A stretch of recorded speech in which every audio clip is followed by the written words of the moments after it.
Page 008. Page 8. Page 008. Page 008 of your document.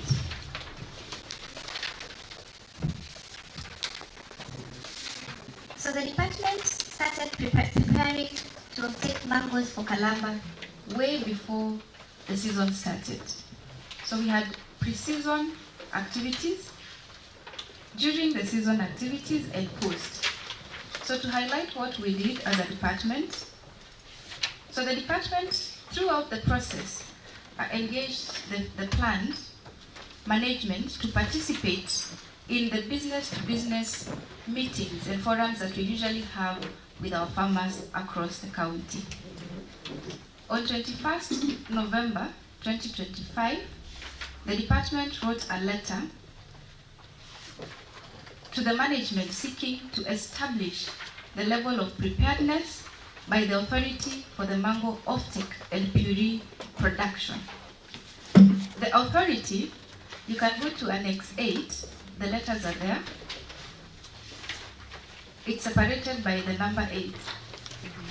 The authority, by a letter and a detailed report dated 26 November 2025, confirmed their full preparedness. And further to this confirmation, Chair, the department led by the Deputy Governor and the CEC Agriculture visited the plant on 6th January 2026, again to confirm the level of preparedness. The management assured the delegation that they had put in place systems and structures to ensure seamless receiving and processing of mangoes, including a clear zoning and schedule of delivery. A sample of that template of sample farmers list was pre-printed with prices to ensure the farmer is not exploited, was also presented. Chair, to ascertain correctness and authenticity of the farmers list, the respective board agricultural officers were mandated to certify that field form. On 16th, Chair, we are yet to start the season yet. So on 16th December, Chair, the authority undertook a sensitization forum with the cooperatives, representatives, and the ward agricultural officers to outline their respective role in the offtake process. Chair, during the season, regardless of having a clear delivery schedule, records received by the department from the authority indicated that the authority received 259 metric tons of mangoes in the first 2 days, in excess of 119 metric tons. I've highlighted the table on those 2 days. And this excess delivery resulted to the filling of the ripening chamber sheds to capacity in the first 2 days, resulting to immediate stoppage, an outcry from the cooperatives that had adhered to the delivery schedule, and allegations on 13th January 2026 that the cooperatives that delivered in excess had sourced mangoes from outside Makueni. The department's action to address this outcry, the outcry triggered the department to take swift action. On 14th January, led by the CEO Agriculture, by the letter referenced there, a task force was established to verify each and every delivery. Payment was to be made upon verification of documents. Annex 8A is a verification report of the first 3 days. Annex 8B1, because this process was continuous as deliveries were happening, is a full verification report. The department established some discrepancies in the certified forms by the ward agricultural officers. It is annexed 8B2. Further investigations are underway, honorable members, and the department commits, because again, we identified these discrepancies from our ward agricultural officers, to undertake further investigation on the same and administrative action taken against any officer implicated in this report within the next 60 days. The department also sought support from the administration team by the letter, because again, we were dealing with outcry from our farmers. Through the ECM devolution, public participation, county administration, and special programs, in the letter referenced in Annex 8C, on monitoring of mango purchase by contracted cooperatives to ensure fairness and transparency. Chair, to ensure equity in mango purchase across all the wards, again, the department wrote a letter dated 19th January 2026 advising the CEO to ensure that mango purchases are conducted equitably across all mango producing wards. Further, the department convened a meeting of the 30 CDDC chairs, 30 SACCO chairs, 30 ward agricultural officers, and 6 scouts, and the 7 cooperatives to emphasize on equity in terms of off-taking of mangoes. It is annexed under 8D. Operationalized, the department also, because of the outcry that has come out, we also went ahead to operationalize, in fact on the 14th, to operationalize additional aggregation centers equipped with cold storage, Kalawani, that is in Tulimani, and Kavudu, and brought on board, we did not just operationalize, but we brought on board off-takers. At Kalawani, the off-taker is still off-taking mangoes from our farmers. Chair, in addition to responding to that outcry, a multi-sectoral team, a rapid results initiative task force, was formed to accelerate the offtake of mangoes in the county, because we have agreed that Kalamba only takes 1% and we still have to take care of the 99%. This team has led to more linkages of farmers to off-takers. The same is annexed under 8E. Chair, on the post-purchase, because Kalamba has finished to off-take mangoes, what the department has done. Chair, through the Directorate of Agriculture, we have commissioned further verification. If you remember, I mentioned the verification report highlighted some discrepancies from the reports received from the WOWs, who had been very well sensitized on their role in the process of mango offtake. So further verification on data provided by the WOWs is happening. You'll find a letter to the Director Agriculture under Annex 8 to undertake that exercise. The Directorate of Cooperatives is also domiciled in the department. So through this directorate again, Chair, I commissioned another audit, because my work does not end at paying the cooperative. I have to ensure that the farmer is paid. So I commissioned again another audit through the Directorate of Cooperatives and Agriculture to ensure, again, the audit the cooperatives and ensure that the farmer has been paid. That one is also attached with a list of farmers and the payments that they have received under Annex 8K1, and a report has also been submitted.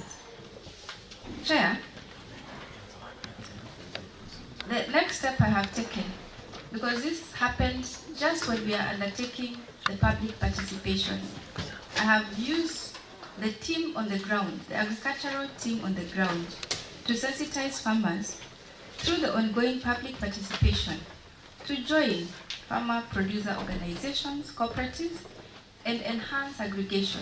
Because again, I want to utilize the institutions that we have, and we can only sell better and access more markets if farmers are formed in groups. Chair, the actions by the board as initiated by the department.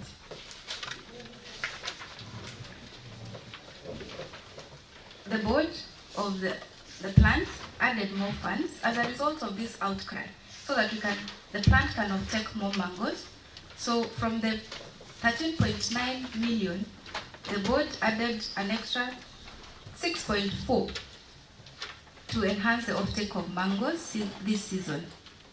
Chair, the board wrote a letter to the CEO seeking explanation on why the approved mango delivery schedule was deviated from. This was through a letter dated 19th, reference there, Annex 8B, you'll find it in the document. And through a special board meeting held on 9th February 2026, and by the letter annexed in 8G, the chair, the CEO, was interdicted to pave way for investigation on the allegations leveled against him, and appointment of an acting CEO was undertaken. As a result, Chair, His Excellency the Governor also commissioned a special audit on mango procurement and intake at Kalamba Fruit Processing Plant. The letter from His Excellency is annexed at 8I. I submit on that. On some of the questions from the members. Okay, Waziri, before you proceed, I would like to correct you, or you state otherwise on an attachment you've mentioned on page 537 and 536. There isn't a word by the name Kilala. Sorry, sir. Go to attachment number, go to page 537, also appearing in 536, 538. You see that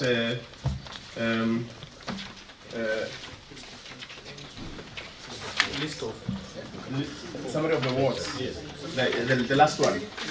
You've indicated Kilala as a word. Thank you very much, Chair. Yeah.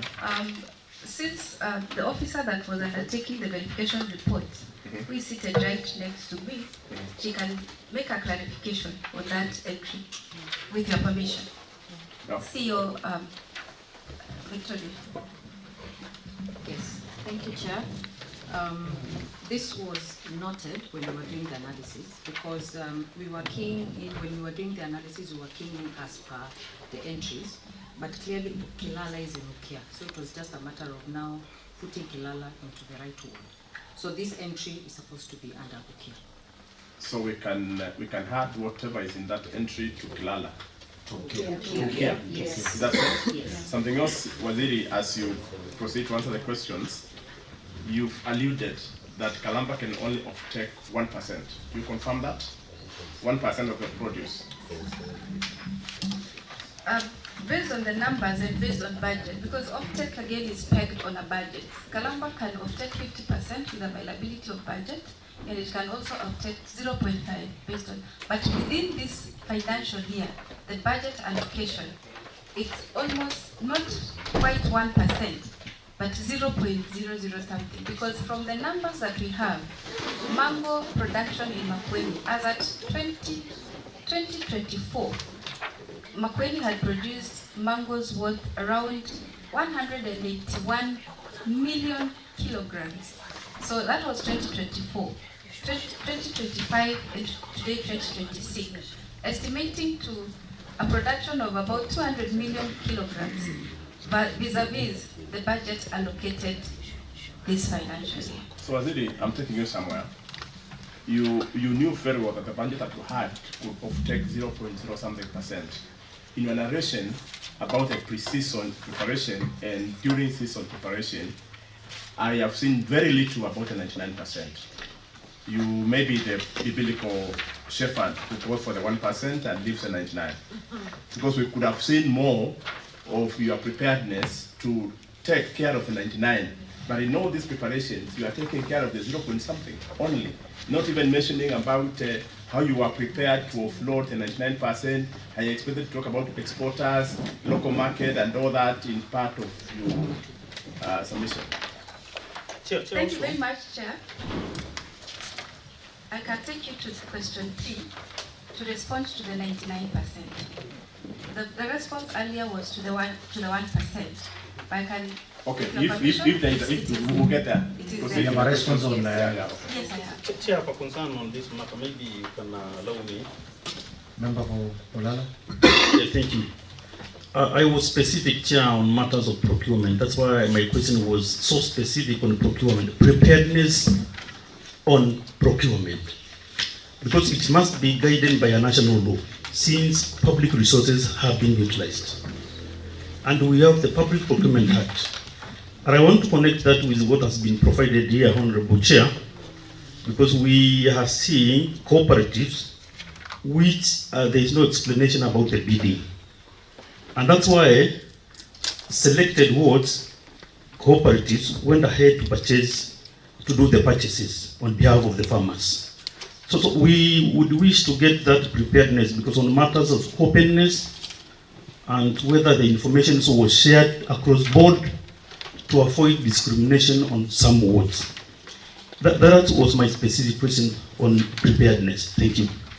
Thank you, Honorable Member. And Waziri, as you respond to the concern by the Honorable Member, I have a concern from your submissions on the department's action to address the outcry. You have alluded that you started investigations, right? That are supposed to take 60 days. When do the 60 days start counting? And when do you expect the report? Number two, to ensure there is equity in the purchase of mangoes, Waziri, on a letter to the CEO dated 19th of January 2026,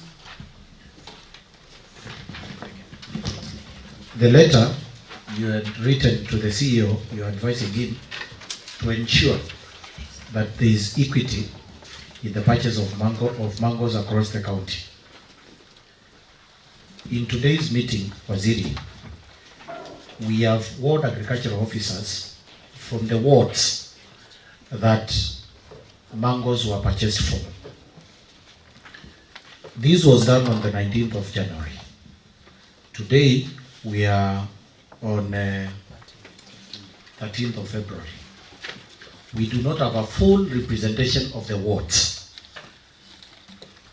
What action did the CEO take on this letter that you wrote to him, advising him on the equity on the purchase of mangoes?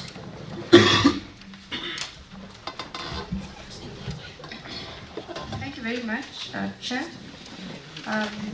To respond to Mheshimiwa Emali Mulala Ward, in terms of framework, of course, Kalamba, being a government institution, works under the laid laws, and the Public Procurement Act is one of them. I wish to state that the 7 cooperatives were contracted for a framework contract that lasts 2 years. So this contraction happened 2 years ago, because this was the last year, and selected 7 cooperatives. My investigation showed that the process was done through the Public Procurement Act, as guided by the Public Procurement Act, through a tender. More details will be shared by the CEO of Kalamba. A tender was publicized, public tender, and the process was undertaken, and 7 cooperatives were selected to supply mangoes to Kalamba plant. The cooperatives were contracted formally, and their contract documents will be furnished through the authority that gave them a 2-year framework to supply mangoes. The contracts are very clear that they are not supplying mangoes just in their wards, but from all wards across Makueni. And that is why when you go to some of the preparedness levels, there was zoning, and each cooperative was given zone of different wards that they would offtake mangoes from, and they were required to adhere to that. Chair, on the matter of the 60 days, the activity started from 10 through a letter to the Director Agriculture dated 10 February. The Director is supposed to undertake, because we have received now the comprehensive report of the entire activity from the CEO, the director is supposed to undertake a further and thorough investigation to confirm if the officers that have been highlighted to have brought documents with discrepancies that can be addressed and further action taken. So the 2 months, the 60 days will be from 10th, counted from 10th of February to 9th of April. Okay?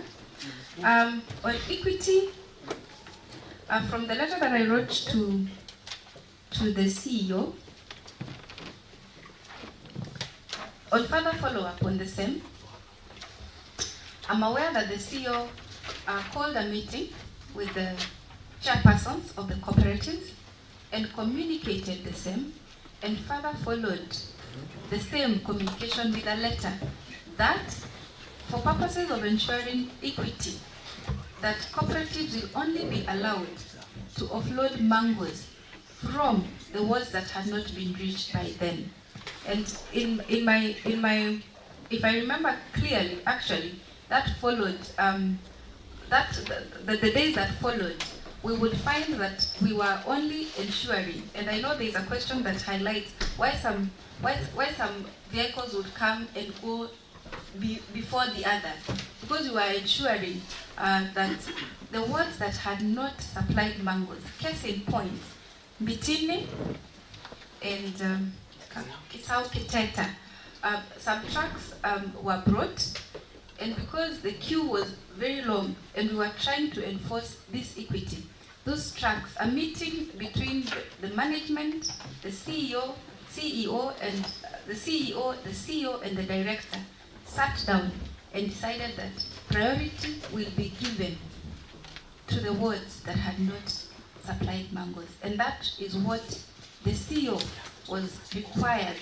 to enforce and ensure of that. Member for Dange.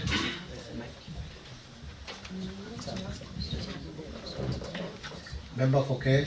Yes, I would like to hear from the Waziri, because she has said that she sent a team to go and do some verifications.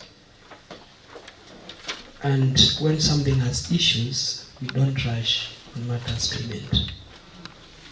But because of issues of conflict of interest, that might have happened. How many tons were not paid, awaiting further verifications, because there is a member of a ward that has no mangoes which are paid, and not take it easily when we hear that verifications were done and all mangoes were paid. So I am keen on knowing how many tons have not been paid. Thank you. Thank you. Chair, Chair, I have the mic. I don't think ECM has answered all of them. Like my question on the cabinet paper, it has not been. She has not said something about it. Okay. Mheshimiwa, on the issue of cabinet paper through the chair, yes, as I earlier alluded, the fruit processing plants operate under an act. Though not fully autonomous, semi-autonomous, and we're in the process of reviewing the act to ensure that they are fully autonomous, the cabinet paper is done directly from the CEO of the plant and signed by His Excellency the Governor. Yes, that paper was signed, and was signed in good time to give the team sufficient time to plan and prepare to take mangoes. Like what time? When was it done? Last year? I can confirm it was done last year. On the specific date, maybe I can share that information, but I can confirm it was done last year. Then could you share the information? I shall. Thank you. Yes. On Through the the chair. sorry. Thank you. But members, we need to agree on how we proceed. That when we raise concerns, we give Waziri time to respond satisfactorily before we bring in other issues, so that we don't mix up. Okay, mine is related to what the Honorable Member for K has asked regarding the verification. There is an appendix here dated 6th February. That's a report by the CEO Victoria that says that the cooperative Makuo Honorable Member, which appendix is that? 8, page 551, appendix 8. Appendix 8, yeah, towards the end of appendix 8. There is a letter, a report actually by the CEO. That Makuo, only one farmer out of the 6 farmers, the only 6 farmers where the produce was aggregated was verified. And today is the 13th, so I would wish to know if the status has changed, if these other farmers have been verified, and on something that Waziri has said regarding we cannot take any other mangoes as of now. Is it the budget has been depleted, and what is happening in Kalamba? What budgets are they using in Kalawani and the other places where they are taking the mangoes to the cold stores? Thank you. Thank you.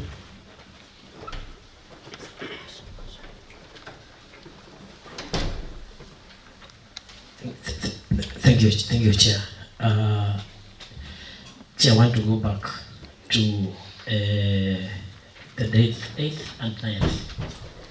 We are from Makueni, Chair, and we know that if the notice for supply was done on 7th of January to all the cooperatives and farmers, so meaning that the first delivery was to be done on the 8th of the following day.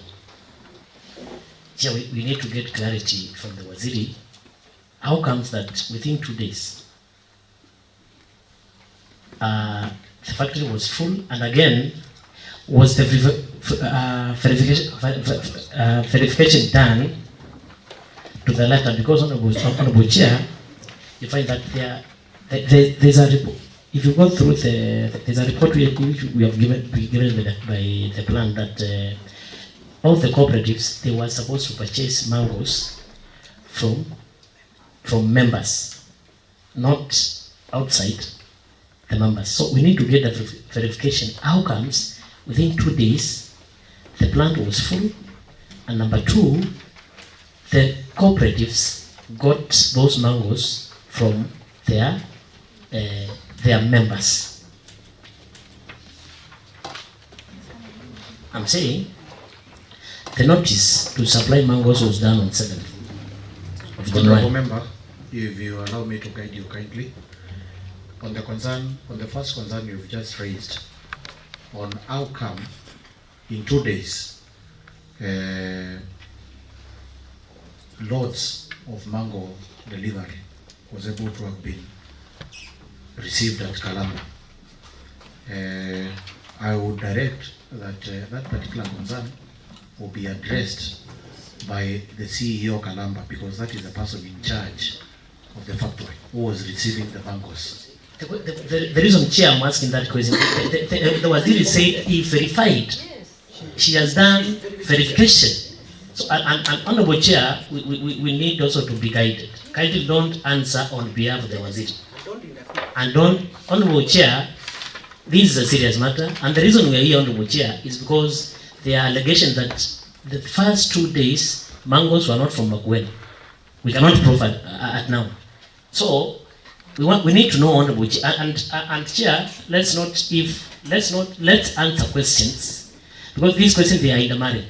Fair enough, Thank you. Member. So that is my question. The ACM in general, she did verification. So we need to know how within 2 days, you are a farmer, I am a farmer, I have mangoes. When you are doing the picking, because they are red, mangoes which are red, others which are not yet to be red. So we need, Honorable Chair, we need to get how the verification was done within the 2 cooperatives. And again, we need to know did those cooperatives get mangoes from their members? Thank you. Thank you. Through the chair. Chair, I would like you chairs to give us ample time we interrogate this matter, because the issue is rotating between the supply of mango within the first 2 days. And I have a concern, Waziri, because you have owned that you send a team to do verification. From your verification, you said your team gave a clean bill of the mango supply within the first 2-3 days. You also told us your instructions to the agricultural officers were to confirm the farmers list to ascertain whether the mango supplied to Kalamba came from that particular ward. By so doing, I have a concern. Waziri 1, when you go to page 539, you have some farmers who supplied mango through Kika. We have Judy Mwende, Caroline Gina, Maureen Titus, Judy Mwenda again, Caroline Gina, Maureen Titus. When you go to the list of Kika members, we are not seeing those names in that list. From the contract, you said these cooperatives were buying mango from their farm members. Are we right? When you also go to the farmers list of those 3 suppliers, and we have the signed copies of that farmers list, which was verified by your team at Kalamba, you will realize that if I can maybe show you the signatures of those farmers are not similar. The signatures on 9th and 8th, and that tells you there is a big problem. Also, we would like also to know from your agricultural officers, were they confirming whether these farmers exist in their particular ward, and whether these farmers have also farms that can produce the tonnages they supply to Kalamba. Because we are seeing some people who maybe have less, who have even no farms that can supply like 20-30 tons, but someone or a farmer has supplied more than 30 tons. So that is a concern we would like to see, and we will also have to share the farmers list here to confirm whether your team verified the same. Thank you. Chair, I want to add on what the member for OK is saying. Chair, Waziri, if you look at your reports, you have actually done very well, because with this of communication, probably the people of Makueni will get some justice. But I'm concerned with one report on page 594, where Kika Farmers Cooperative Society is said to have submitted a list properly compiled, names, content, kilograms, and delivered. We are not pointing out to what this member is actually talking about. In your other report, which the member was quoting, you have said the 2 different deliveries with the same list of farmers and on 2 different days, indicating different sources, were sent off by one ward officer, Agnes Diso, whom I think should be here, and probably you should tell us if she's suspended or even interdicted, because we have much to talk about her. So now this report is dated.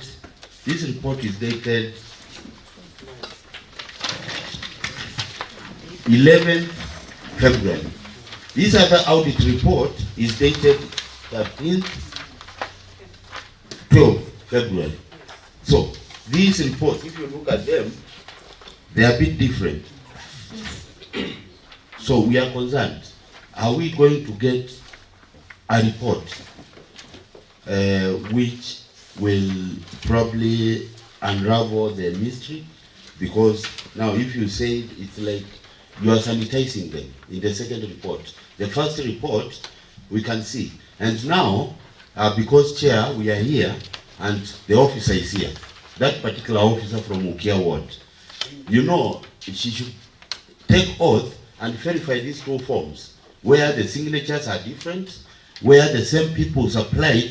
One person, Judy Mwende, supplied 4 tons, Caroline Gina supplied 6 tons, and Maureen Titus supplied 3 tons on 9. This is 9. This is 8. Then on 9, the same people in the same order supplied 980 kilograms, 6 tons, 3 tons, in the same order, and the signatures are different. And now this form is signed by an agricultural officer by the name Agnes Diesel, and she has even stamped with a government stamp these particular forms. So if she is here, you know, she should tell this committee what happened. How did she append the government stamp and her signature in these 2 forms? We should get this verification from her. Finally, Chair, probably just to prepare you as we finish with the case of Ukea, we also want to know one officer who is the agricultural officer for Zakika, and I think he's seated right here. We want to know, was he also acting for the ward? And I can see we also have an agricultural officer from the ward. Because some of the forms, which I want to be very sincere, I believe are cooked. Some of the forms from the ward are signed by the same officer. Yes. So we want to know from this officer if he was, within that period, the 2 days, he was also acting for the ward. And if we have an officer at the ward, agricultural officer, who could have done that. Lastly but not the least, the farmers list, because this is a guiding tool. And if you look at what you have supplied for Gamelock and Kika, not for the other cooperatives. And because we want to give a report which actually captures all the farmers list, and we must verify, Waziri, we must verify where those farmers conducted. And if you look at the contract with the cooperatives, if you look at this particular contract, Waziri, you'll understand that these farmers, you can only buy from the farmers. The cooperatives to purchase mangoes from their members only. You know, that's a clause, which we can't ignore. Then, to engage registered farmers cooperative for the supply. So that was done. The farmers cooperative supplied, but they did not supply from the farmers. And you know, these are the things we want you to work through, and about the ward officers, so that, you know, we want to have a report which would satisfy the people of Makueni. Thank you. Waziri, as your ward agricultural officer responds, I would want to hear from them what exactly they were doing before they appended the signature and the stamp. I know, as the MCA from Abindini and also a farmer, I know the few mangoes that were bought from that. The agricultural officer who came literally went to their homes, even took photos. I want to hear from the mentioned officers what they were doing to verify before they append the signature. Thank you very much. Just before the officers come on board, I think we are speaking the same language, because when you go to the verification report, the verification was undertaken so that we go through each and every record to highlight any issues.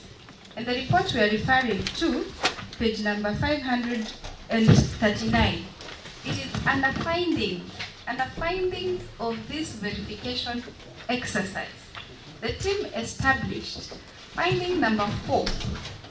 Finding number 4, the team established that there were discrepancies on farmers signed by WOWs, isn't it? So during the verification exercise, the department established some key discrepancies in the certified forms by the WOWs. And we have highlighted case in point, which is what Mheshimiwa Ukia was reading. The 2 different deliveries with the same list of farmers and on 2 different days, indicating different sources, were signed off by one ward officer, who is here, and they will speak, Agnes Ndiso, begging the question whether these were actual farmers or brokers. That is a finding from the department. And on Makueni Cooperative Society, one of the deliveries recorded 5 wrong numbers. This had been signed off by the WOW on Zakika, Joel Madeka. And this again begs questions of whether these were actual farmers, something that again is what I have highlighted, that the department post this verification, which is a report that came on 10th.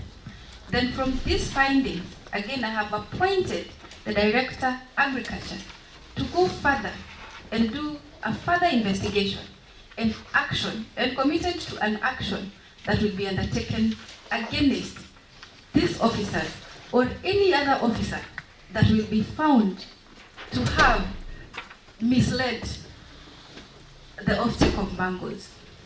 On the issue of the farmers list, Mheshimiwa, to ensure that I get clear reports that could enable a proper decision, I stated that the Directorate of Cooperatives is also domiciled under Agriculture Department.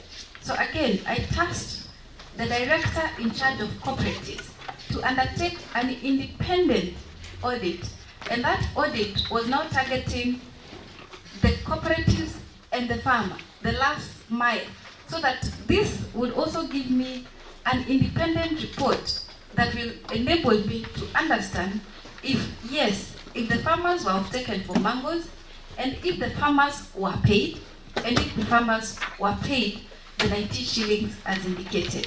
So that again is another report that was submitted. This is a report that I commissioned on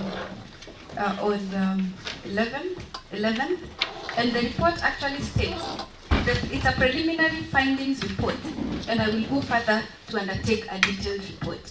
If you look at that report, you'll find the findings, and it is true because now we were getting documents from the cooperatives themselves, not from Kalamba, and we were getting farmers' list from the cooperatives, including the amount that has been transferred to the farmer and the mode of payment. And they did samples, and they called some farmers who confirmed that they have actually received their payment from their cooperative, and they received the payment of 19 shillings. However, some of the payments have not been done. If you look at the contract between the plant and the cooperative, farmers should be paid within 24 hours.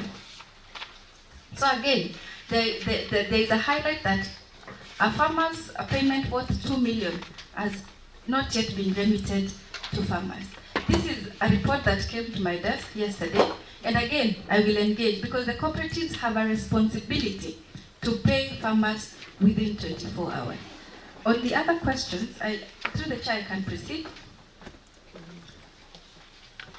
On the other issue of the cold stores, again from the outcry, and I want to really acknowledge the swift action because it's a collaborative effort that was taken by Mheshimiwa Mbitini.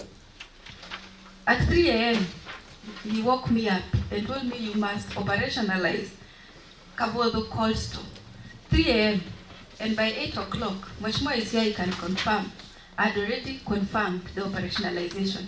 And 2 days later, the same day, an assessment of the cold rooms was done, and 2 days later, because those cold rooms were done many years ago.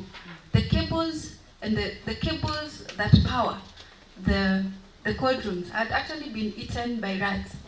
2 days later, I had already gotten technicians, and that cold room 2 days later was operational. Mheshimiwa can confirm, because we had a public baraza with Mbitini people. And the model we utilized to operationalize this cold room, so that we enable that farmers don't just bring mangoes to the cold rooms without a market.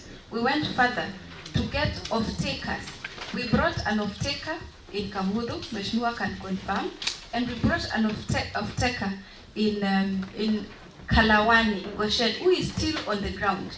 They go and buy mangoes, they are able to store them in the cold rooms, and they can push something that will not have happened. So they have taken, in fact the reports we are getting from them, they have taken more mangoes from our farmers because of the availability of these cold rooms. These cold rooms can accommodate up to 10 metric tons of mangoes, and that gives the mango a longer shelf life.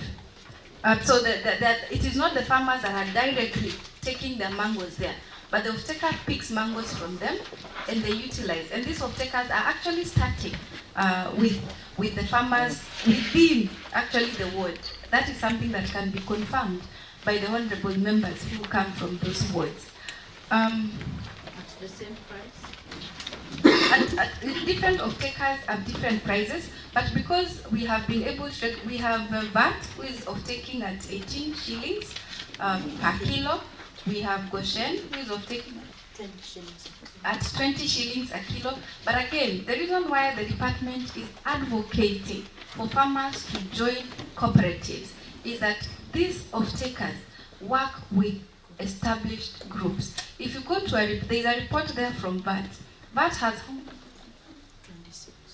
has 26 groups. They walk the journey with these groups from the entire mango producing process, and they are assured of market. So if farmers are in those groups, then it is easier for us to even push markets for them. VAT to date has taken mangoes worth 56 million in that report, and we have the detailed report of the farmer, to the name, to the number, and the money that VAT has paid, same as Goshen.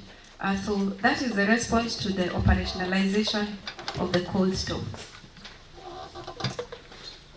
In terms of the officers, the two officers that were found to have had discrepancies in their reports, as I had said earlier, Mheshimiwa, the department put a lot of effort in ensuring that the offtake of mangoes at Kalamba was very smooth, especially targeting the farmer. Because if we have chaos at Kalamba, it is the farmer that suffers. And that is why we had very many consultative meetings pre-season. We had a meeting with the cooperatives, we had another meeting with the cooperatives and WOWs. So the WOWs knew their assignment very clearly by the time the offtake at Kalamba started off. So this team takes full responsibility because a sensitization was undertaken to ensure that their confirmation, it is not just a matter of putting your name and signature and stamp. By the time you stamp that document, and you are the ward agricultural officer, you are even supposed to know the location of the farm of that farmer. A case that has been confirmed by Mheshimiwa Mavindini of what happened through the scour of Mavindini ward. So again, I have committed to continue undertaking further investigation and respond to this assembly in 60 days what findings have been and what action has been undertaken on this officer. Damage not paid. There is issue. Not satisfied because there was the issue of the two officers. We wanted to know if the officer for Zakika was also acting, the same 2 days, was also acting for water. We want to know why he had to sign those forms instead of the officer for water. And two, we want to know about this particular issue of Ukia. We want to know, because the officer is here, and you know, they are allowed to give their evidence in this committee. We want to know from her, did she see these forms because that's evidence to the people of Makueni. Did she see these forms? If you want us to confirm if these signatures belong to her, because that's very important for her to clarify that. And the officer for Zakika also to clarify whether he signed all these forms, because we have all of them. We have all of them. Thank you, Mheshimiwa. Yes, the officers are here and they can make that clarification. But just before, I want to address a question by Mheshimiwa K on the matter of payment, that if we have, what happens to the ones we have suspended the verification, and Mheshimiwa Elizabeth, the instruction, because again, we have the responsibility to protect public resources and the verification, and that's why the form is very clear in terms of the contact details of the farmer. Since the time that these forms were received by the department, we have been calling, and it is a continuous process. We may call you today, you are mteja, and we call you tomorrow. But up until what has not been verified has not been paid. Because we have to call the farmer, establish if that farmer is from Makueni. And most of the ones that we have highlighted that we haven't reached them yet, we have not been able to pay. It is a continuous process, and we, of course, we'll engage and know the timeline. These are farmers that are coming from our wards, these are farmers that are known to us, and these are farmers that we have signed against a verification list. So with your permission, Chair, maybe we can go to the officer. Thank you. Through the chair, my question was, how many tons have not been paid now that you've confirmed that? Are you able to tell us the number of tons which have not been paid, which are still ongoing verifications? From my reports, I don't have that actual figure, but from the team that is following Kalamba, we will be able to get that. And I can also furnish the same to the committee by close of business today. But from my reports, I don't have the exact figure of the tonnage of mangoes that have not been paid yet. How much has been paid? From Chair, there is an attachment that shows the amount paid and the amount due, but not the tonnage from the different cooperatives. It's the amount paid so far is 13 million, and the outstanding amount is 2 million. 13.9 versus 2.09 is what is outstanding according to this report. Mheshimiwa, that is a report from the cooperatives, right? The cooperatives audit report. Yes. So that was a verification done at the cooperative side. But we can get an updated figure from the authority of how much it has been paid. The figure that we have indicated in the cooperative report is what the cooperatives reported to have been paid. And the outstanding is what they are yet to pay their members from the deliveries that they had made at that time. As at 12, you had paid 13 million.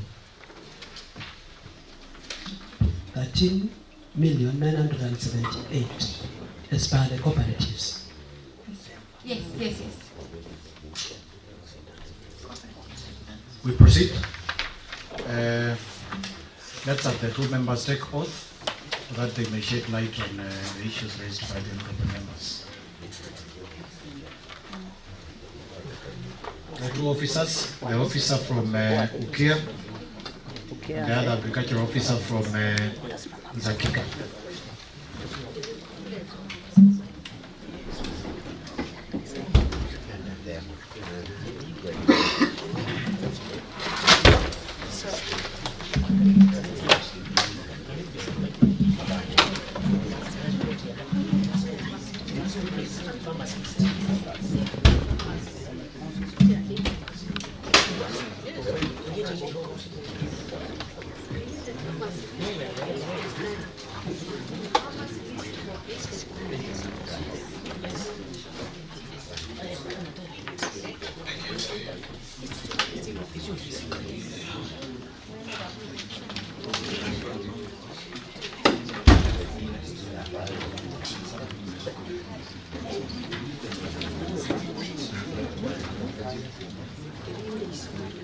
Order members, let's have the officers take order.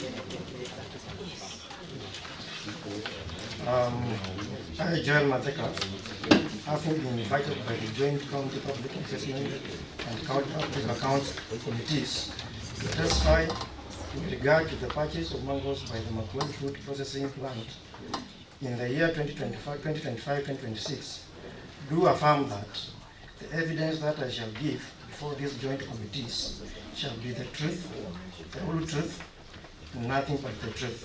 So help me God.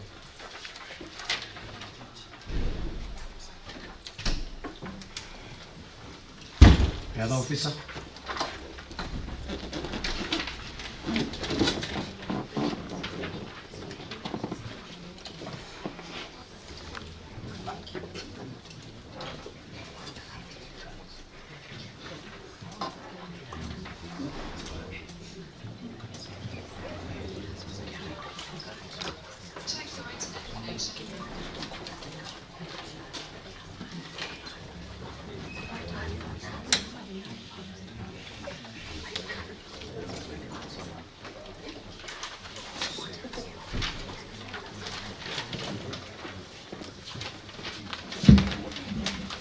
I, Agnes Udiso, having been invited by the Joint County Public Investments and County Public Accounts Committees to testify in regard to the purchase of mangoes by the Makueni Fruit Processing Plant in the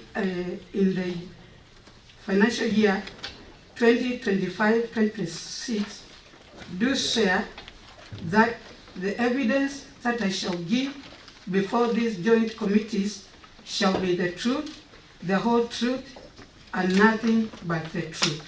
So help me God. Thank you. Waziri, as the two officers prepare to give evidence, I would wish to take you back to your report. Which you have just read to the committee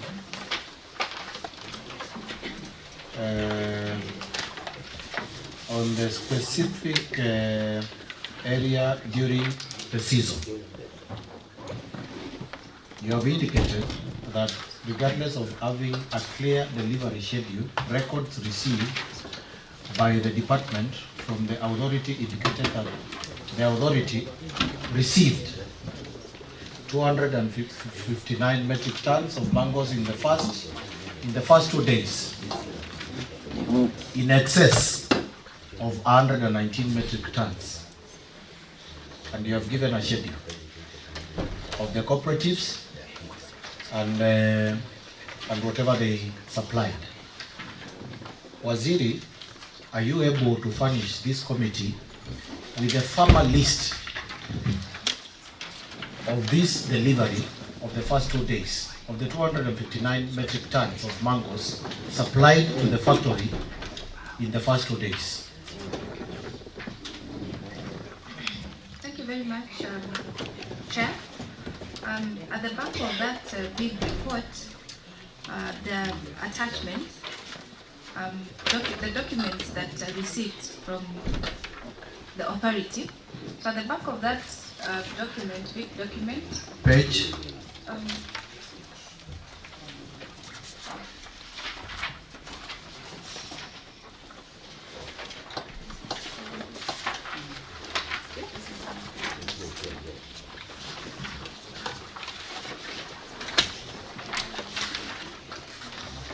Go to page 769, 768, 769, page 769, the 2 pages that follow, 769.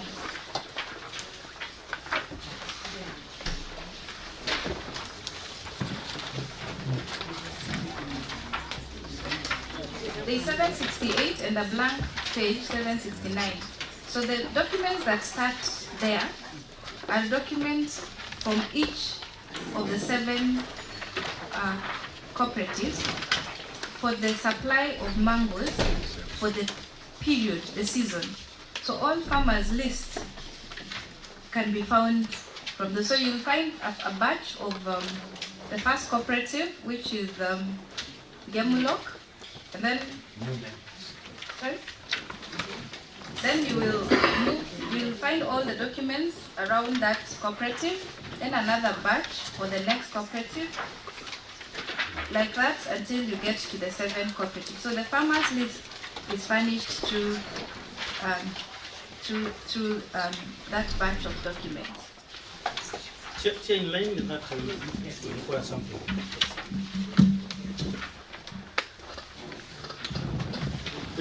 Thank you, Chair. On the same concern, I have the list that is from Emali Mulala, which has 134 members. And based on the communication made from you, Waziri, you said that Gemlock was to purchase mango from the farmers in my ward, that is Emali Mulala. In the document here, there is one farmer, Moses Mwanzia, who is not in the list of the 134 farmers, who sold mango with 367,840 from that ward. So, maybe I would wish to confirm whether this is a true list of, that reflects the membership from each entire ward. And maybe, Chair, in connection with the same, that's why I posed my question about the procurement procedures. Maybe Waziri can clarify, because from the department, and a letter that was meant to department, on matter of preparedness, the authority indicated that on the preparedness of the mango, that they were not prepared. I might read.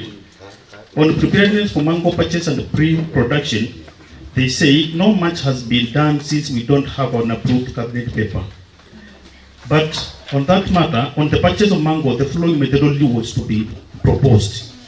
A methodology that was proposed for the purchase of the mango across board, where they had to engage cooperatives, and in the methodology, they were to engage registered farmers cooperative to supply, and each cooperative was to purchase mangoes from their members. In connection with that information, then here is a member from Kika.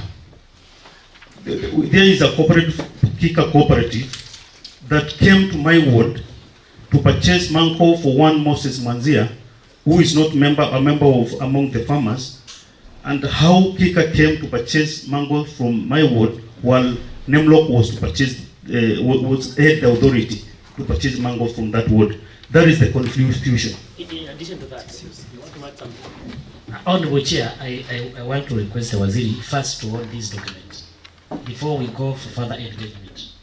Honorable Chair, because if you check this document, the bigger document, we have only the supplies of the date 7th, 8th, and 9th, they cannot match the match was supplied. So, Honorable Chair, I request before on onset Waziri to hold the entire document, so that when we do further verification, now if you find that there are some issues which does not match, now the Waziri takes responsibility. Because, Honorable Chair, we will take so many rounds on the same issue, yet we have not confirmed from Waziri, because this is a document from the department, if he owns this document. Thank you.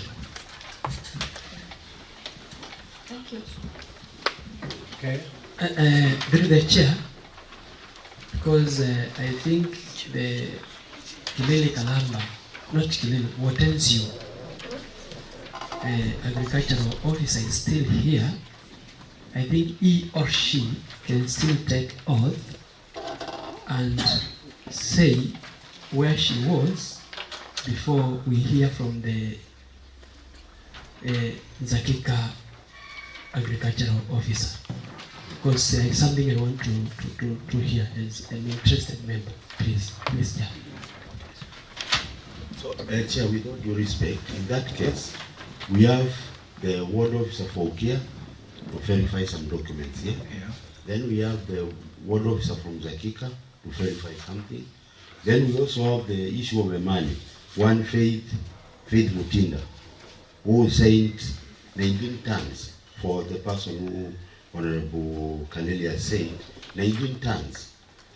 From Faith Mutinda signed that document. We also want to know from her, so she should also take oath. Then lastly, I think the Honorable Member has also indicated the ward officer. So ward officer. Thank you. Thank you. Probably we can start with those, then yes. The others take off. Yes. Thank you for that opportunity. Through the chair. My request was we hear from the officer whose ward was represented by, those documents were signed by the officer from Kelele Kalam. The water. Yeah, the water. We start with the water. The officer will take over. Through the chair, I want to respond to that issue of signing verification forms from different wards. I think if you look at the zoning of the cooperatives which were supposed to supply the mangoes, they were not supposed only to pick mangoes from a specific ward. That is true. That is true. Then, in the current season, the cooperatives which were given the responsibility to supply mangoes, actually the farmers were the ones who were delivering the mangoes to the factory. The farmers? Yeah. Was that the basis of the contract? Now, the cooperatives will answer that. I'm just explaining what was happening. So according to you, the farmers are the ones who are delivering the mangoes? Yeah. And as far as I understand, in the cooperative movement, that is what is supposed to happen. That is how my signatures appear in different wards. Because the farmers, they just talk direct to the leaders of the different cooperatives, just pick your mangoes and deliver. So the only person who is just within Zadika is only me.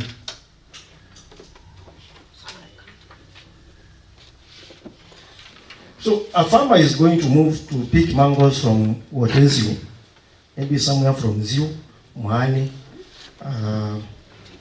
Kitichumu or whatever. Then they will deliver. The cooperative representative, A farmer or a broker? the farmer, actually the farmers who are doing their own deliveries. So the farmer, because the farmer doesn't have the... Can you please clarify, Yes. when you say a farmer is able to pick mangoes from Zakika, and the same farmer is also able to pick farmers from Wote, or even Zio, or Kitichumu, is it the same farmer or different farmers? I'm talking of different farmers from different locations. I own the mangoes and I want to deliver to Kalamba. I want to deliver through maybe Kalamba Fruit Farmers Cooperative Society. I'll talk to the chair. Because if Kalamba is supposed to buy mangoes from Wote, then the farmer here will contact the chair or the secretary. They agree. Deliver mangoes. They are going to give you pickers, people who know what is expected in the factory. Then they pick the mangoes, the quality which is required. If you deliver there, the farmer doesn't have the verification form. We have the verification form. So I will be around there to verify, append the signature, and assist the farmer to deliver. Thank you, Chair. There's some confusion, we want clarity. Let me also just bring to the attention of the Waziri. We started from the contract, how the cooperatives were supposed to buy mangoes from the farmers. You are here confirming to us that the farmers were delivering mangoes themselves to Kalamba. You are also confirming to this committee that by the virtue of being stationed in Zakika, you are signing you are signing any farmer who was delivering mango to Kalamba? How were you confirming when you are signing a farmer from Mukia? Why were you ascertaining? Because from the Waziri's instructions was that you as an agricultural officer in that particular area, you are supposed to confirm whether this farmer is coming from Mukia or this farmer is coming from Zakika. How were you ascertaining when you are in Zakika that this farmer comes from Mukia, whether this farmer owns a farm in Mukia, and whether he has a farm that can deliver? Like, for example, there is one who supplied 19 tons in a month. How were you able to confirm when you are stationed at the factory that that farmer has a farm that can produce 19 tons, and whether that farmer comes from a Mali Mulala? In fact, Chair, to respond they to should that. be somewhere else. Not here. They should be somewhere else. Thank you, order members. Let's have the response Honorable from Chair, the we need to be officer. Honorable Chair, we need to be serious. Yeah. Because I think before these agricultural officers started their job, they were taking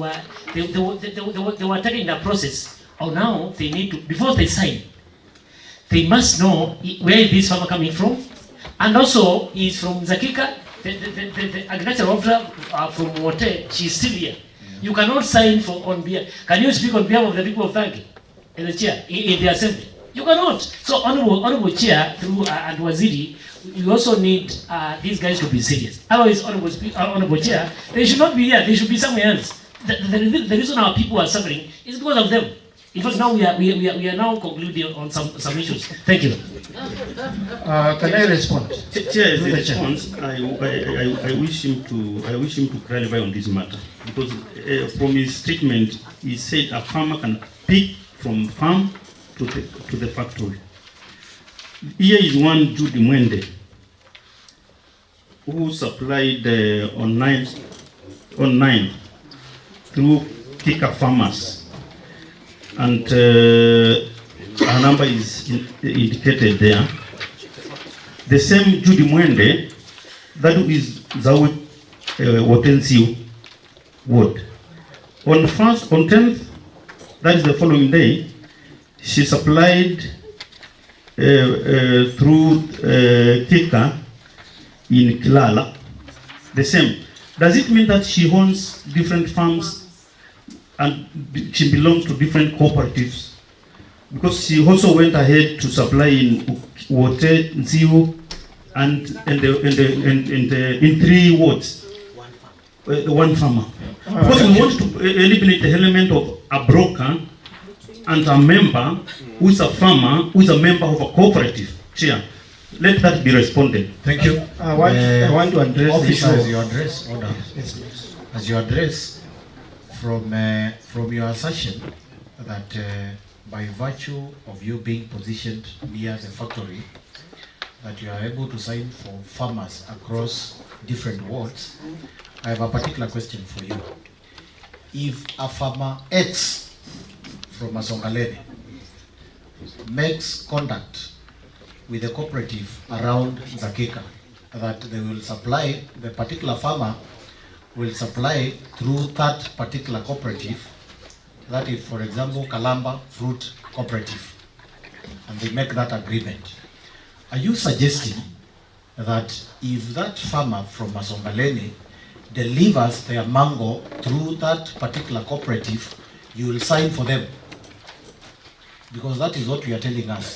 You are telling us a farmer from Wote, if they agree to deliver from a cooperative from Wote, and they bring their produce to the factory, so long as there is that agreement with their cooperative, you will comfortably sign. Are you suggesting that?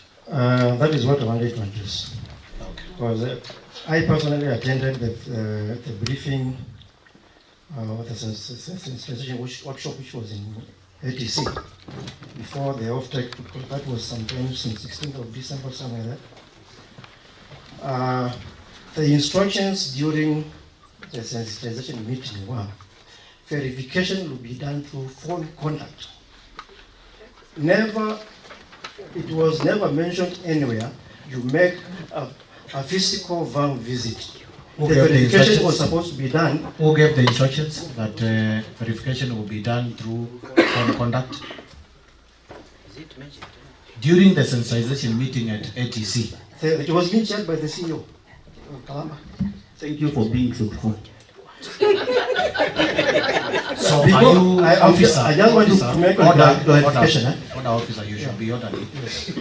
Are you suggesting, are you confirming that the chief executive officer for Makueni County and Fruit Development Authority gave instructions that any agricultural officer across the county can confirm or can verify through phone contact? Are you confirming?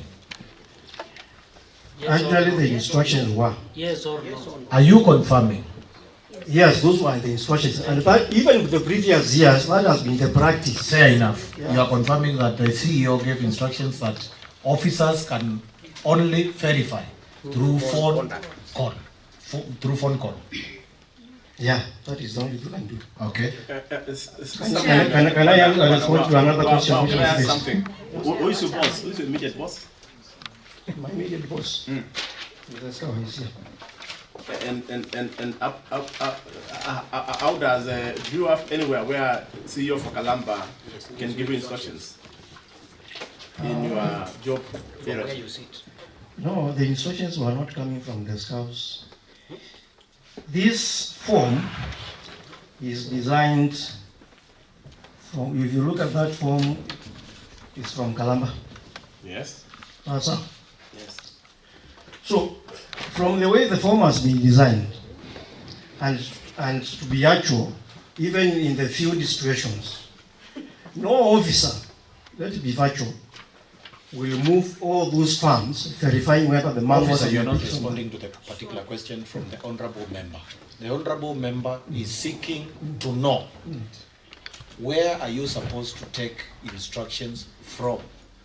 Are you able to take instructions from the CEO Kalamba or from the hierarchy of your job? You take instructions from your sub-county agricultural officer. Or CEO or Waziri?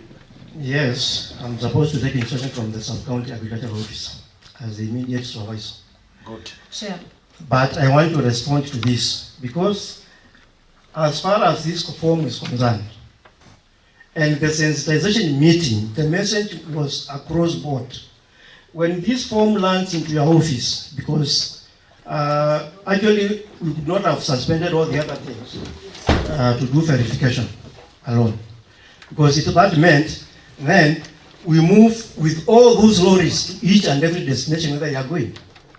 So the only instruction was, if this form lands into your office, before you append signature, make a phone call, verify to that farmer.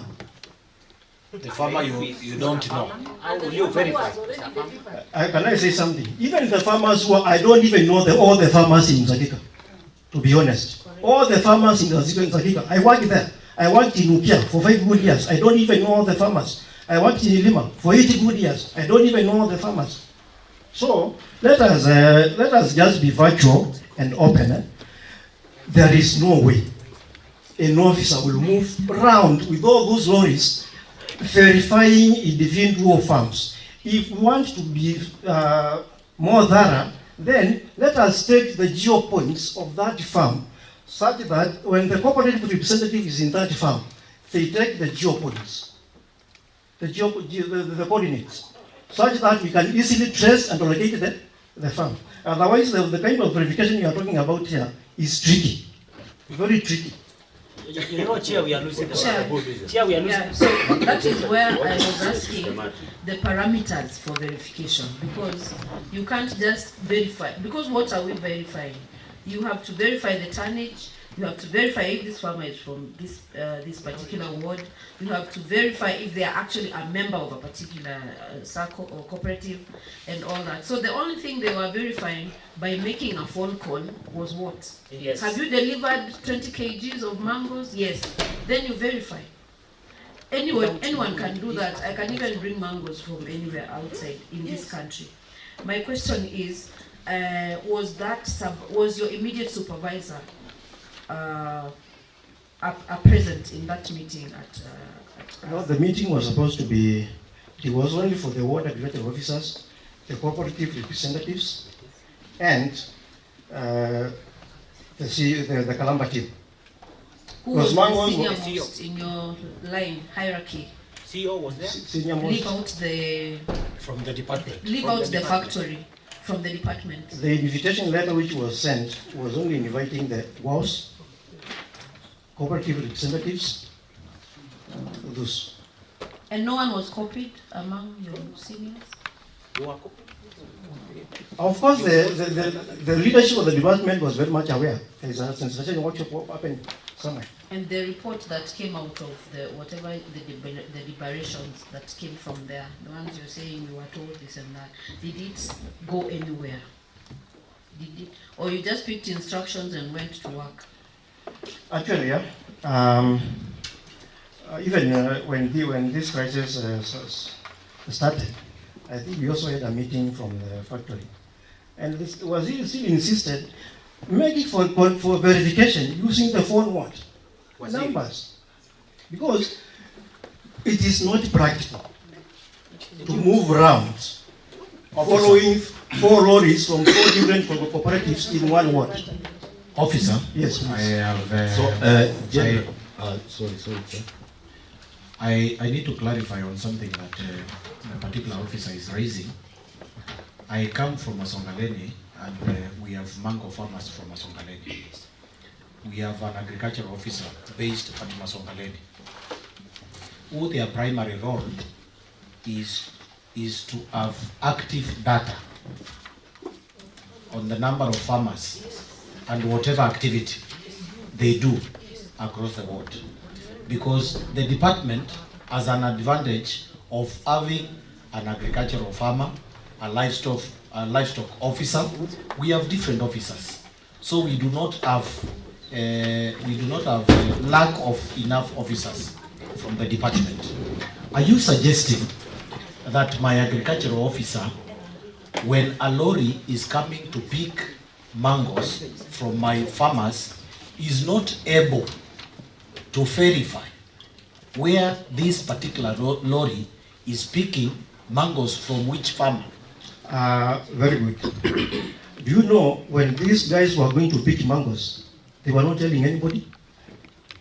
You are only being called. Excuse me. We are on our way. We are on our way. Excuse me, officer. I wish you use some official language, because when we get into when these guys were, which guys are these? Sorry for that.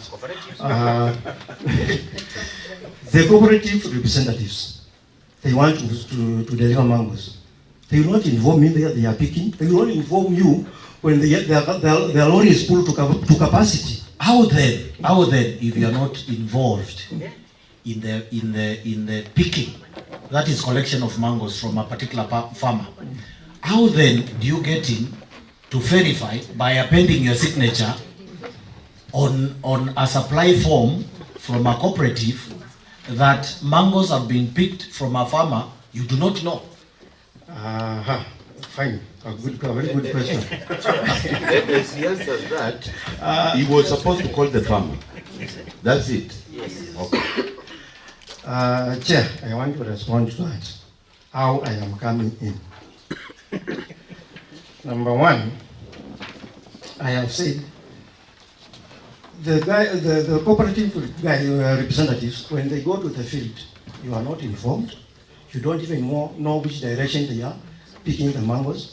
So then, when now they are challenged. You are required at the time of signing. Yeah. You only sign despite knowing the origin. Then, if you are that is why I'm saying. Whether from another county, whether that is from why I'm another saying. nation, you just sign. Ours was not, and the instructions which were given. To sign. I want us to agree, and we listen to one another. The instructions which were given. By who? It was not to move along with the lorries. It is to sign. It is to sign. So you are to verify the source and what?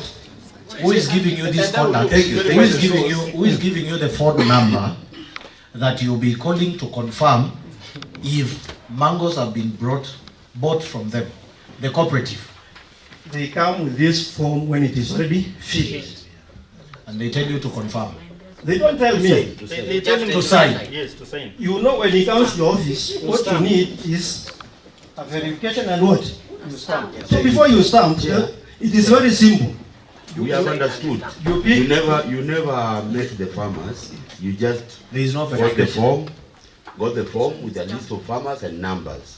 So if this farmer was probably from Voi, and you call a number, just any number, and somebody tells me, yes, I supplied mangoes, you say. I think that's what you are saying. Yeah, I call you, you tell me I'm somewhere in Kalamba. Yes. Maybe the next question will be, Kalamba where? Okay, thank you.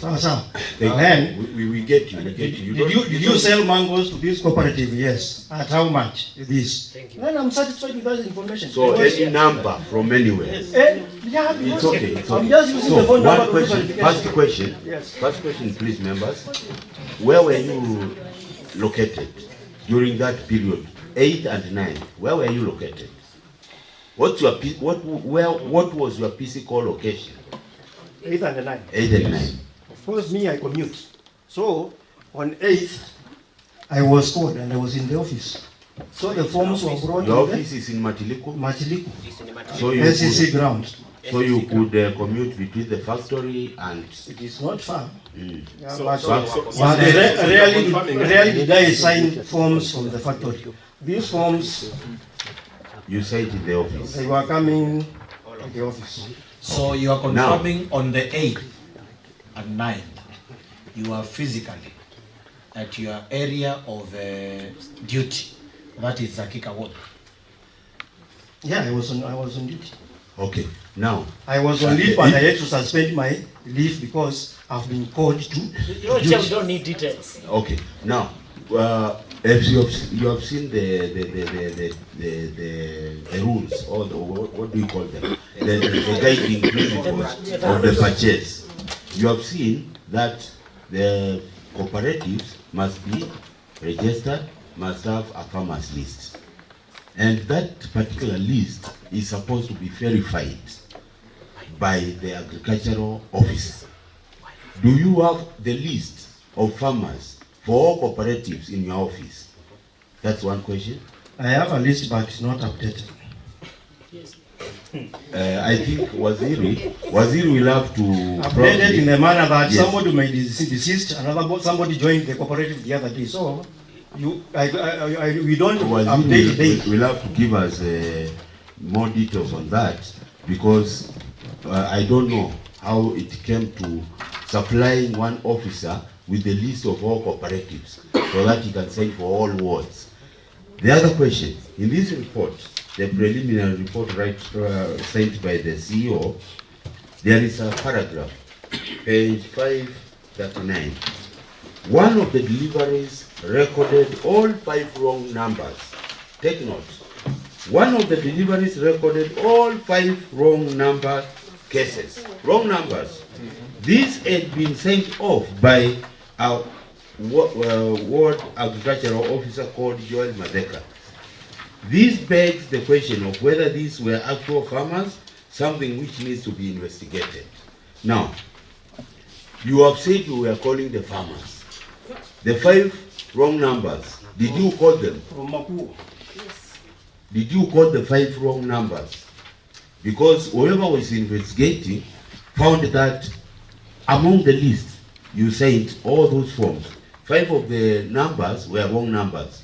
When you call, somebody tells me wrong number. Unapigia mtu, unapata ni Mjaluo.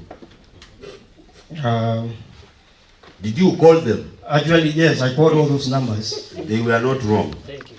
One number. Officer, I wish to guide you. I wish to guide you so that we do not take a lot of time interrogating you in questions that require for you to just say yes or no. Yes. Just say yes. And the question was, did you call all those numbers? Yes. Yes. Then, I even did a report. I have called these numbers, and out of those I have a list here with me. Only one number went through. The others were unreachable. So We only require you. And you went ahead and signed. There is one thing, if you give me time, maybe I... You know, Chair, before we go further, we will take the that day with Mr. Rebecca Verifier. Honorable Chair, what we need to confirm, Honorable Kisungi has questioned a very simple question. You have told us you used to call all those numbers. True or true? True or true? My report says I used Thank you, Chair. somebody. Thank you, Chair. You used to do a phone call to do the verification. It was done. But now, after when the Waziri, you release, now Waziri releases a report, he tells us that they found 5 numbers were not going through. But Mr. Joel had verified. So we need to leave it at that and then move forward. Thank you. Thank you. Through the chair, I think to ensure we move fast, because Waziri, based from where we began, this agricultural officer, and the reason why they are based in those particular wards, were to do verification to ascertain whether this farmer comes from that particular ward. One Matheka, the ward officer for, is it in Zakika, is confirming to this team that he was stationed in Matiliku to sign any consignment of any alleged farmer without confirming whether these farmers actually come from Makueni. That is what you are confirming to this committee, because you are not supposed to go to verify in those particular wards. From the information you are giving us, can we conclude that you, Matheka, you are hiding or you are guiding people or cartels to supply mangoes to the plant through signing people whom you don't know where they come from? Even you went ahead and signed document for numbers which you yourself confirmed they were not even going through. How were you verifying those forms? Members, I think we need to make progress. Yes. We have all known that Matheka was serving as a universal verifier. Sure. So let's proceed. Okay. Yes. Let's have the other witness. Let's have the other witness from Ukea, and as the witness from Ukea takes stand, I wish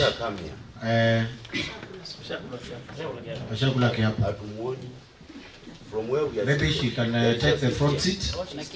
Chair, I would want one clarification from the supervisor of Joel, because I've been in public service and I know. The officer has said he was on leave. For you to go for a leave, you must have a reliever. Yes. If you had a reliever, why were you being recalled to act on that part? Thank you. And who recalled you?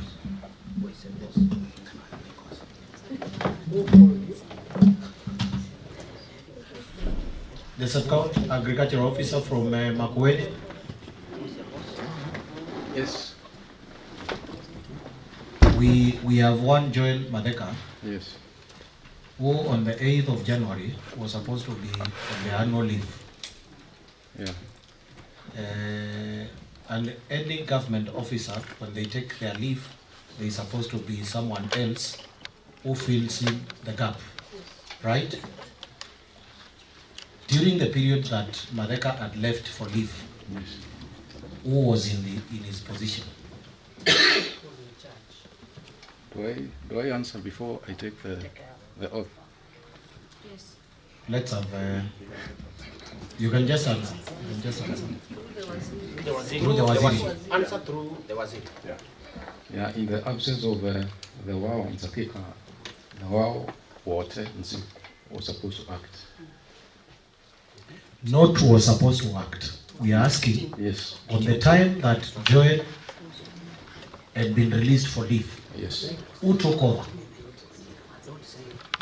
wow, Watenzi, Chair, That is the person who took over. yes. So on 8th and 9th, who was supposed to be on duty?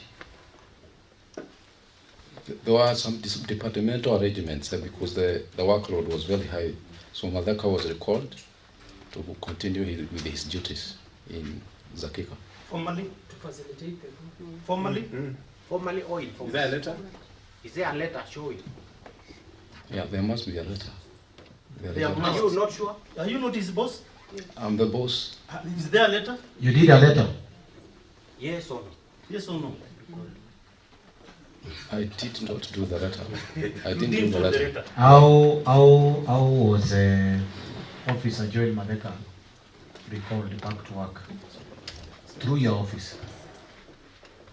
Through a phone call? Yeah, it's about the nature of the of work. No. The work was just too respond. much. Through a phone call? How you did? Through a phone call, through a letter?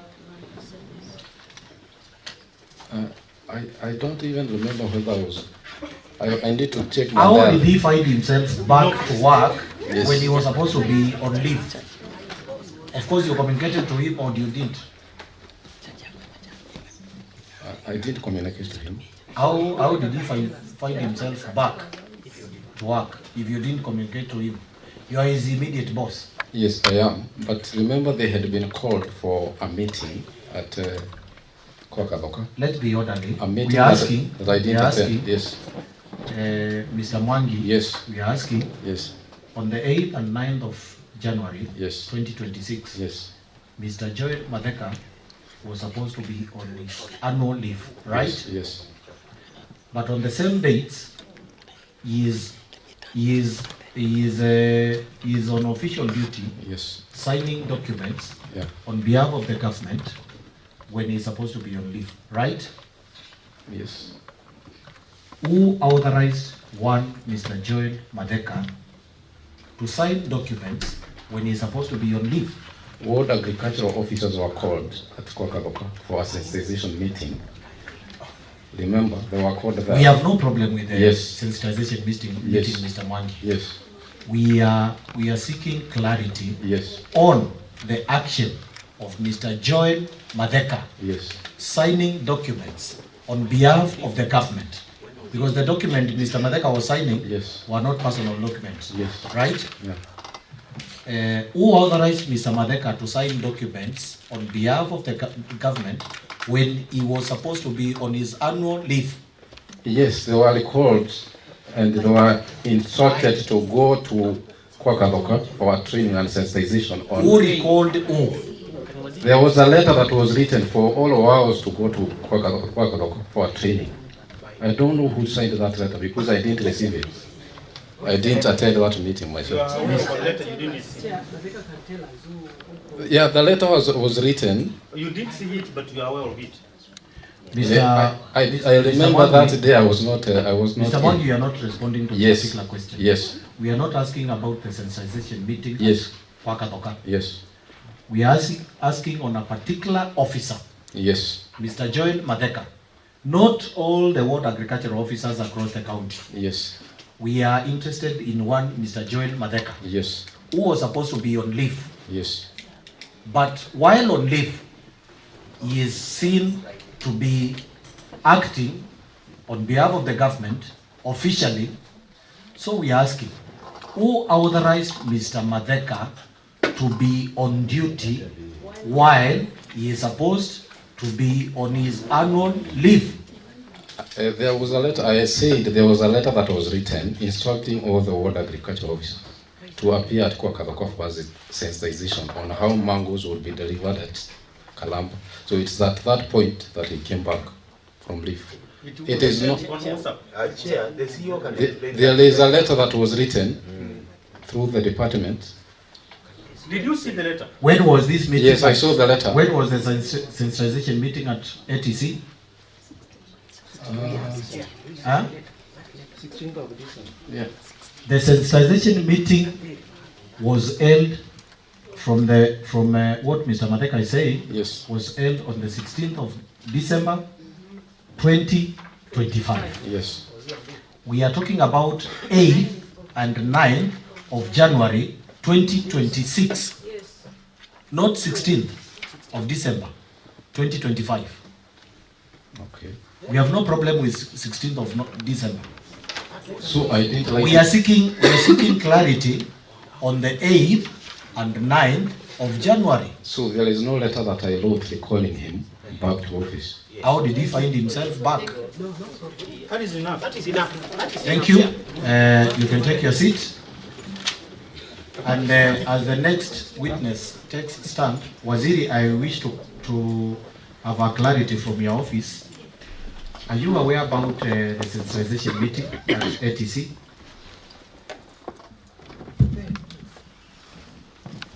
Thank you very much, Chair. Through a letter copied to the CEO of Agriculture, I was made aware of a sensitization, and it happened on 16th in the process of preparation for purposes of a good optic season. Yes. Thank you. I have a particular concern. Any formal meeting attended by government officers is supposed to raise a report, right? Absolutely, yes. Based on that particular meeting that was held on the 16th of December 2025, a sensitization meeting, was there a report that was submitted in your office?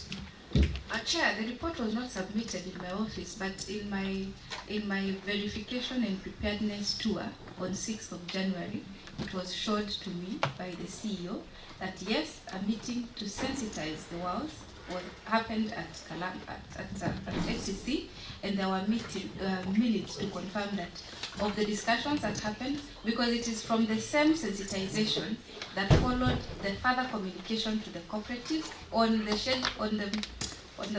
zoning and the further on the scheduling of the deliveries and the responsibility that the WOWs had in the process of verification.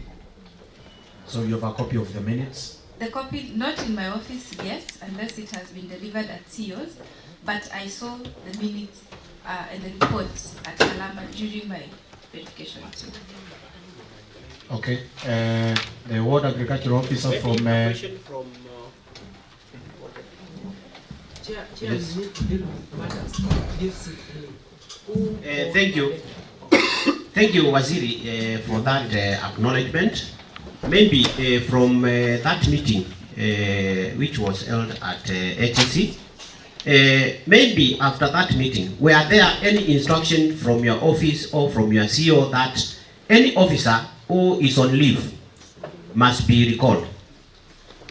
No, there were no instructions. Actually, from that meeting, the only officer that I had to recall, because again of the time period, was the Director Agriculture, who via a letter written by CEO Agriculture was officially recalled from leave in January to come and join the team. But there was no instruction to recall people. So now you are confirming that one Mateka was supposed to be on leave on 9th, 8th and the 9th, and from the boss as the son were recalling him. From your office, nobody recalled him. So we can confirm from this sitting, Mateka on 9th and the 8th was working illegally. That is what we can confirm, was it? Thank you. We proceed. Let's proceed. Let's have the officer from Ukia taking the stand. Chair, I usually stand with the minority.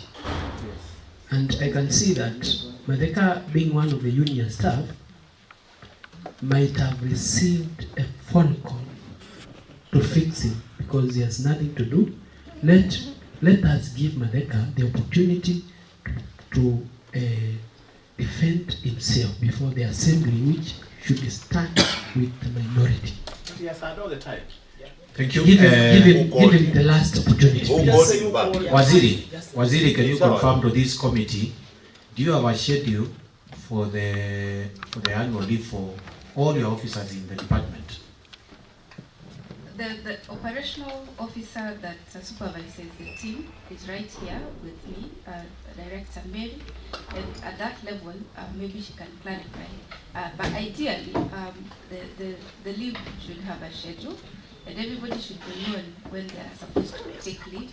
And when you are on leave, because I have the scheduling for the directors, when you are on leave, required, then an official recall is done. And that is why I have said, during the mango offtake season, I saw the need to recall the director to come from leave and come and continue undertaking her duties. So at that level of the agricultural officers and scouts, the director can confirm if she has on record the leave schedule for the officers that work. Maybe honorable members, if we can give Mr. Madeka the last opportunity to confirm to this committee who recalled him from his annual leave to come back to work. Mr. Madeka, please. Thank you. When I received that letter inviting all the water regulated officers, and it was indicated we must attend, I attended the meeting. Because I was also supposed to resume the leave during the offtake season. So I still wanted to know what would be happening. Upon conclusion of that meeting on that particular day, we were supposed to go and meet the cooperatives in specific wards where they are supposed to be buying mangoes. From 16th, Mr. Madeka, I resumed via that letter, so there is no. Mr. Madeka, honorable members, let's be orderly. I want you to clarify to this committee, when did your leave start? 14th of October. 14th of October. Yeah.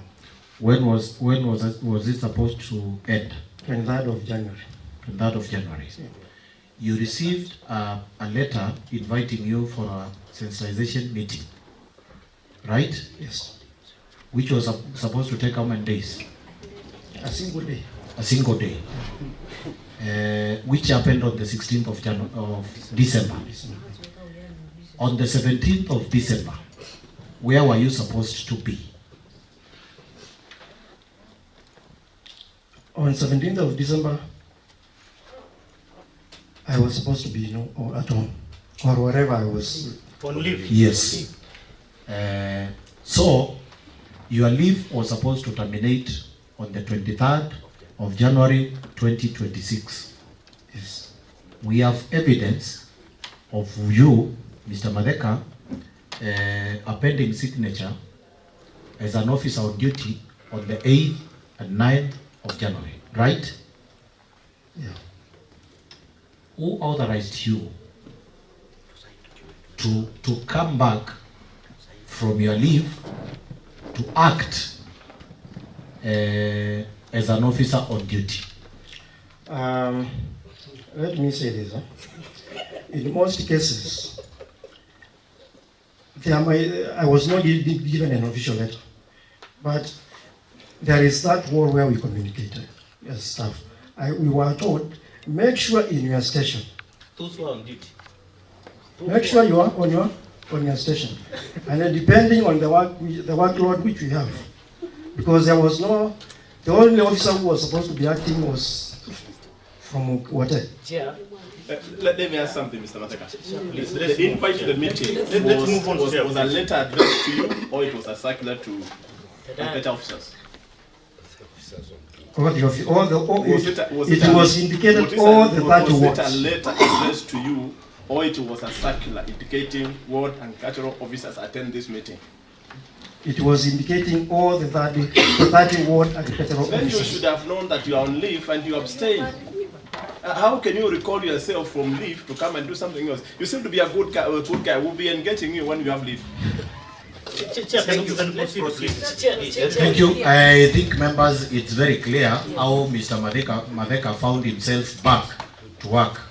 Of course, there is clarity on conflict of interest on him, because we don't understand when he had a reliever, he found himself back. So the officer from Okea.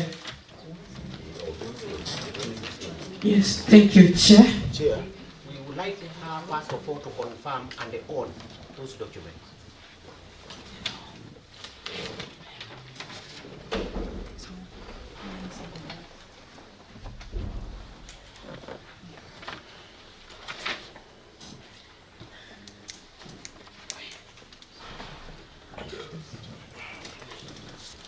Madam Agnes Ndiso. Yes, So you're confirming you're the ward agriculture officer for Okea Ward? Yes. Have you seen the contents of that document? Yes. Do you own the document? Yes, I own it. Thank you. Proceed. I will start by saying that Kika Cooperative is domicile in my ward. The members who are members of the cooperative are from two sub-locations, that is Kilala and Kamoni. And they have a few members in other wards. So it's a cooperative that has members in Okea and also in other wards. One thing I must admit is that I don't have a list of the members of for the cooperative.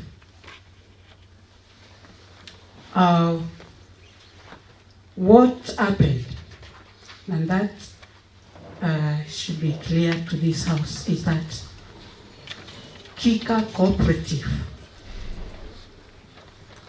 did not buy mangoes from farmers. They did not. And I followed up with the coordinator, that is Mother. And he told me the money they are given is very little, so they cannot make business. What they are doing, they are facilitating individual members who have mangoes in their farms. Yes, by giving them the form to fill. And the same individual farmers are the ones who are bringing the form to me to sign. Those are the amounts, and because they are people that are not strange to me, I would sign for them. So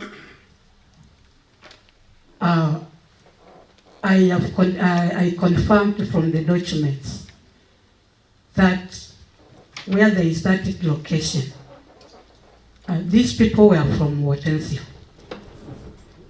Those who are in the list are from Watensia, where Kika was also supposed to buy mangoes. So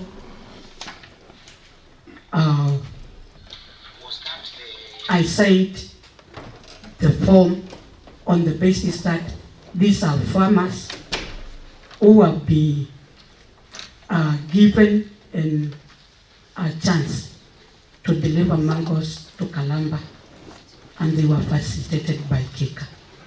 That is what I did. Thank you. And honorable member with a concern. Thank you, Agnes, for being honest. She has confirmed that Kika did not buy mangoes from its individual members. But my concern is, you have confirmed that Judy Mwende, Caroline, and Maureen Titus are from Motenzio. Yes. How did they become also farmers from Ukia, that is Kilala? They had the conduct for mother. Actually, they were getting those conducts from there. Who is mother? So what you are saying, these farmers were bringing mangoes from Motenzio. Then on one occasion, they signed that they are from Ukia, and on one occasion, they are from Motenzio. Also, you have seen those signatures for Judy Mwembe, for the two forms, they are not the same. Signature for Caroline Ngina, on the two forms, also they are not the same. For the same titles, they are different. And I think you can confirm from the 9th and the 8th. I think Sergeant, you can take this to her to confirm these signatures and these signatures, because they are the same people. Pitishia Waziri also to confirm whether he's seeing the same.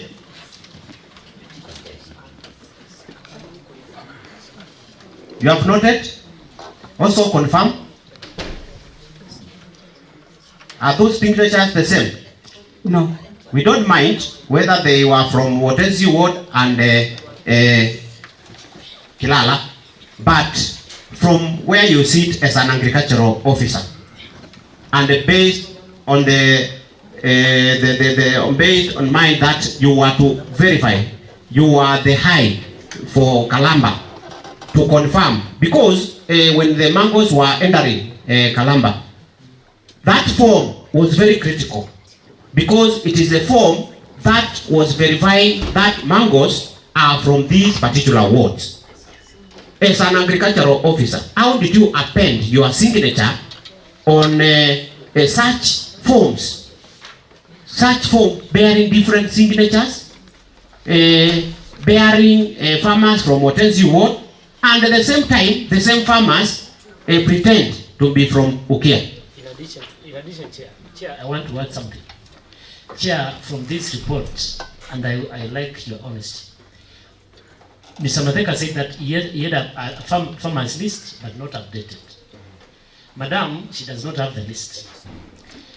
From what we can say from the farmers, same farmers from Zio are the ones from Ukia. If I say that, if Chair, I say that the mangoes from Ukia were from Machakos, will I be wrong? Can we prove that they were not from Machakos? Because they are the same farmers who brought mangoes from Motenzio, and then they went again to Ukia, they brought other mangoes. What were we verifying? What were you verifying? Thank you.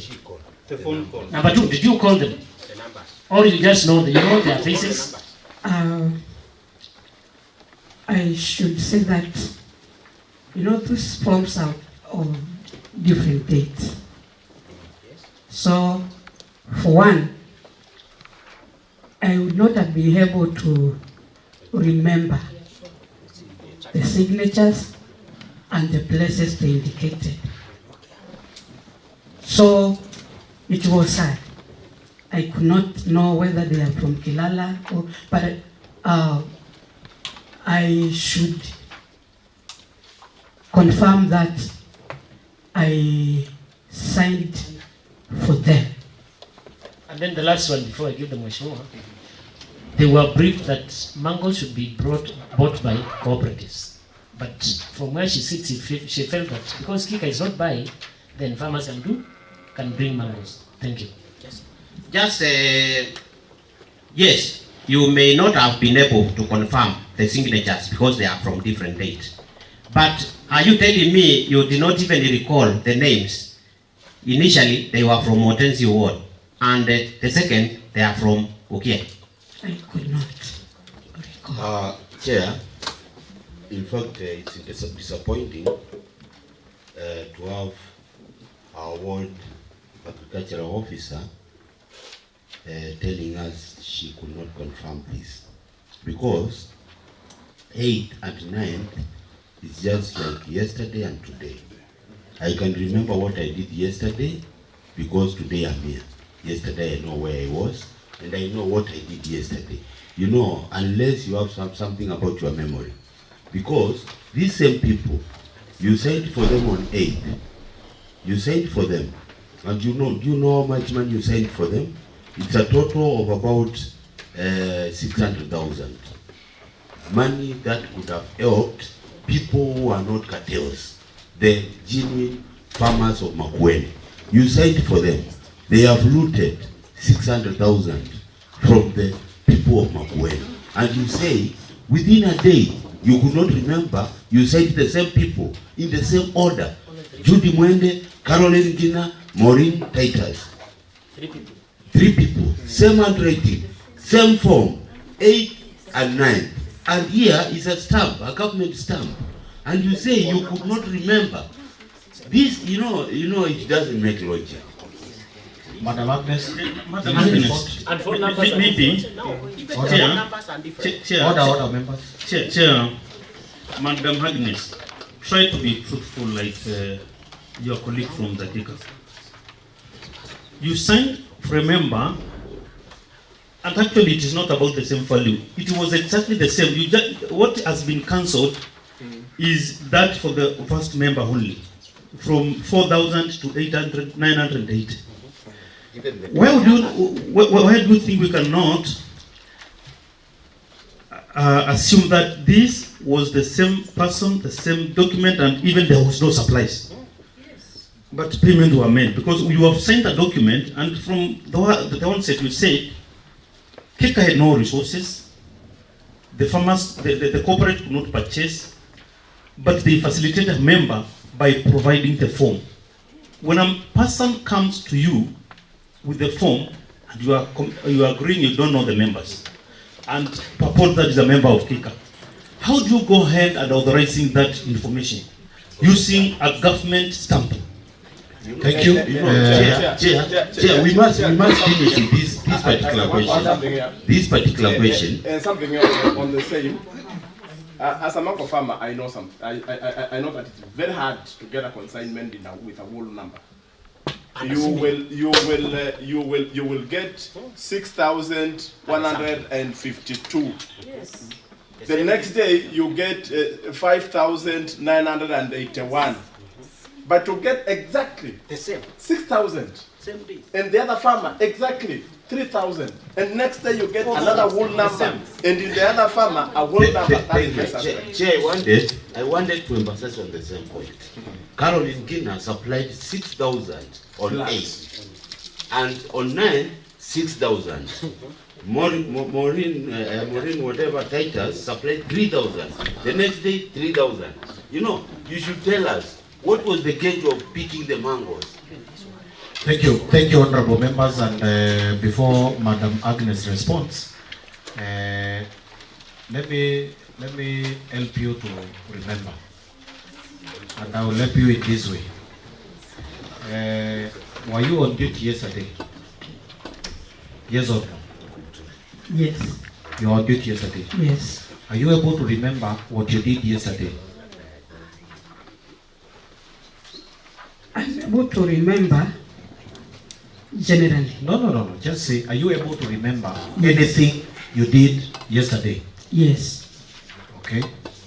And you have just said that you are not able to recall of a list of 3 people that you signed for on the 8th of January, and when they came back to you on the 9th of January, you are not able to remember.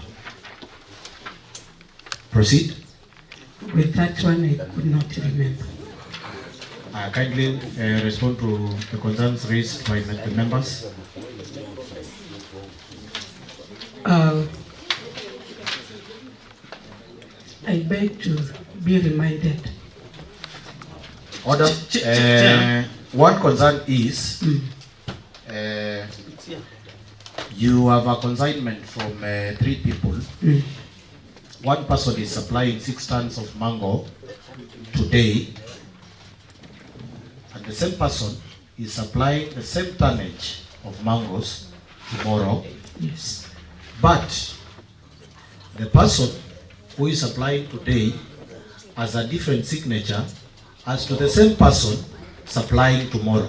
And from different locations. And from different locations. And different. We have one Agnes Ndiso Yes. supplying mangoes of 6 tons from Watenzio Ward today. Yes. Agnes Ndiso signs today for the 6 tons. Yes. Agnes Ndiso tomorrow supplies mangoes from Ukia Ward of the same tonnage but different signatures. Yes. Is that the same person? From the signatures, no. Okay, that is a concern. Please respond. As I have said, these are 2 different days, and I would not have been able to remember. Chair, let's make progress. Madam Agnes, don't be hostile to the committee by being adamant on information. We are talking about 8th and 9th. Yes. That is yesterday and today. Yes. And you have just confirmed that you can remember something that you did yesterday. Something, not everything. You can remember something that you did yesterday. There is a particular incident of a form, not a list of 200 people, of a form of only 3 people that you signed for on the 8th of January, right? Yes. Do you remember the same people bringing a form to you to sign on the 9th of January? Yes, because of the deliveries.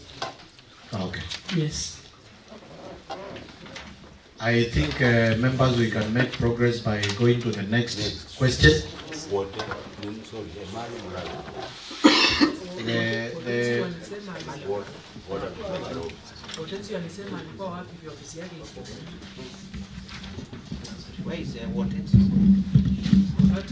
Where are the 2 officers from Emali and Watenzio Ward? I can take oath. Let them, Waziri. they can talk through the Waziri so that we save on time, kindly members. Through Waziri, good afternoon. Good afternoon.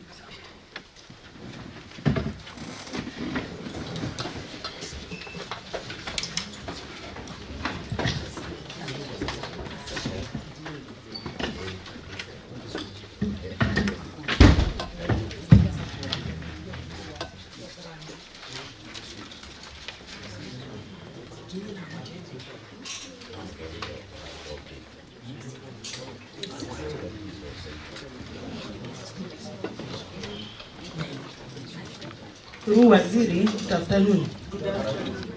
My name is Josephine Makueni from Watenzio Ward. I'm the Ward and Agricultural Officer.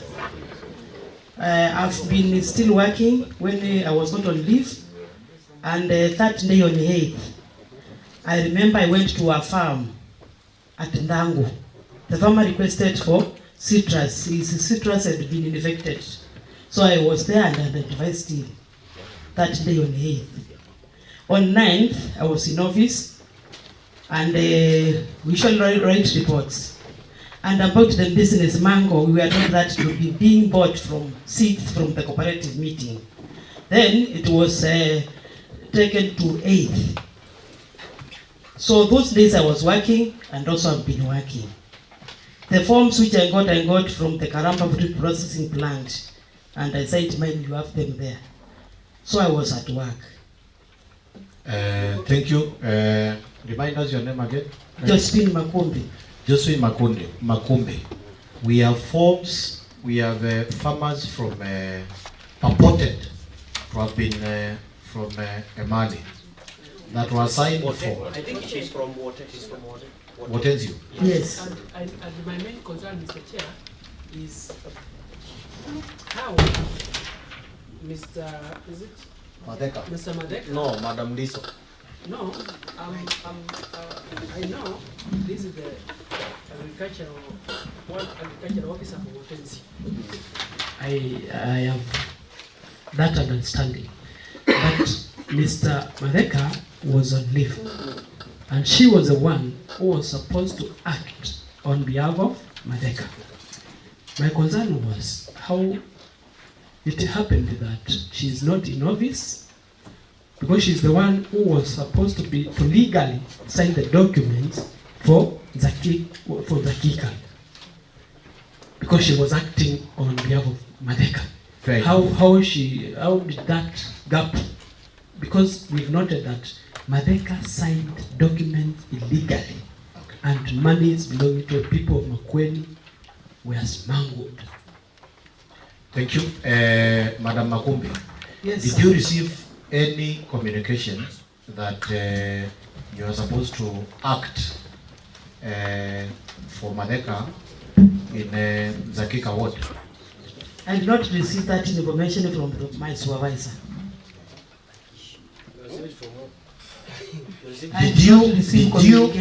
Did you have any communication? No. From the department? No. From whatever officer that you are supposed to act for Madeka? No. So at one time, did you act for Madeka?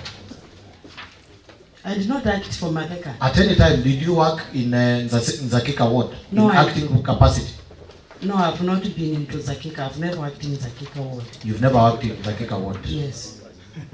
Okay. Chair, when the email boss spoke, he said that she was the one who was supposed to act on behalf of Mr. Madeka. So there's a lot of contradiction here, Chair. That is good. I think Waziri, you note the discrepancy. Yes. On the communication from the different officers from your department, because the SCAO tells the committee that Madeka was supposed to be on leave, to be relieved by the officer from Watenzi ward.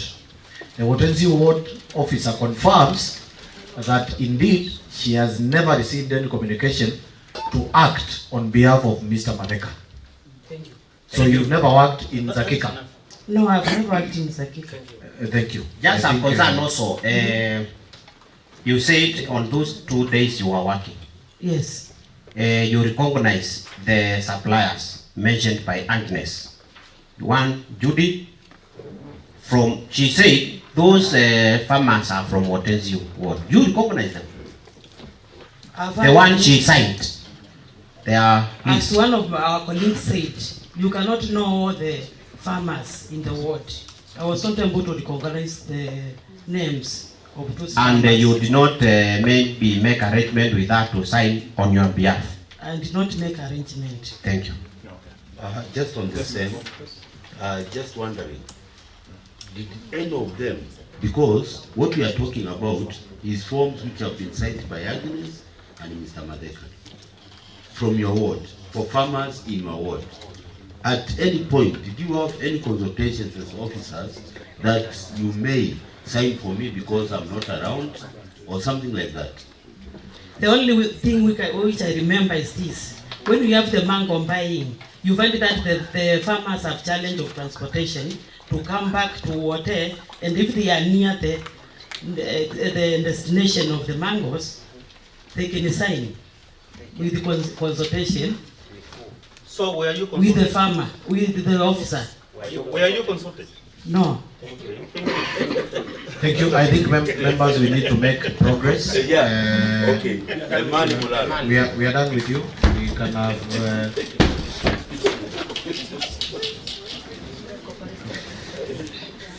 Simple, but clear.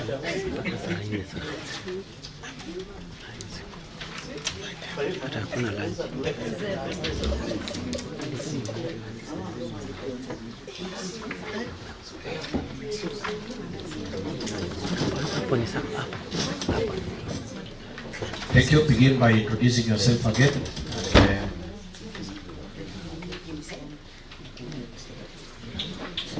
Good afternoon. My name is Faith Mutinda, Agriculture Officer, Imani Mulala. To Waziri, concern about mangoes in Imani Mulala ward. First, the cooperative will not buy mangoes from the members. For example, we have Memolok.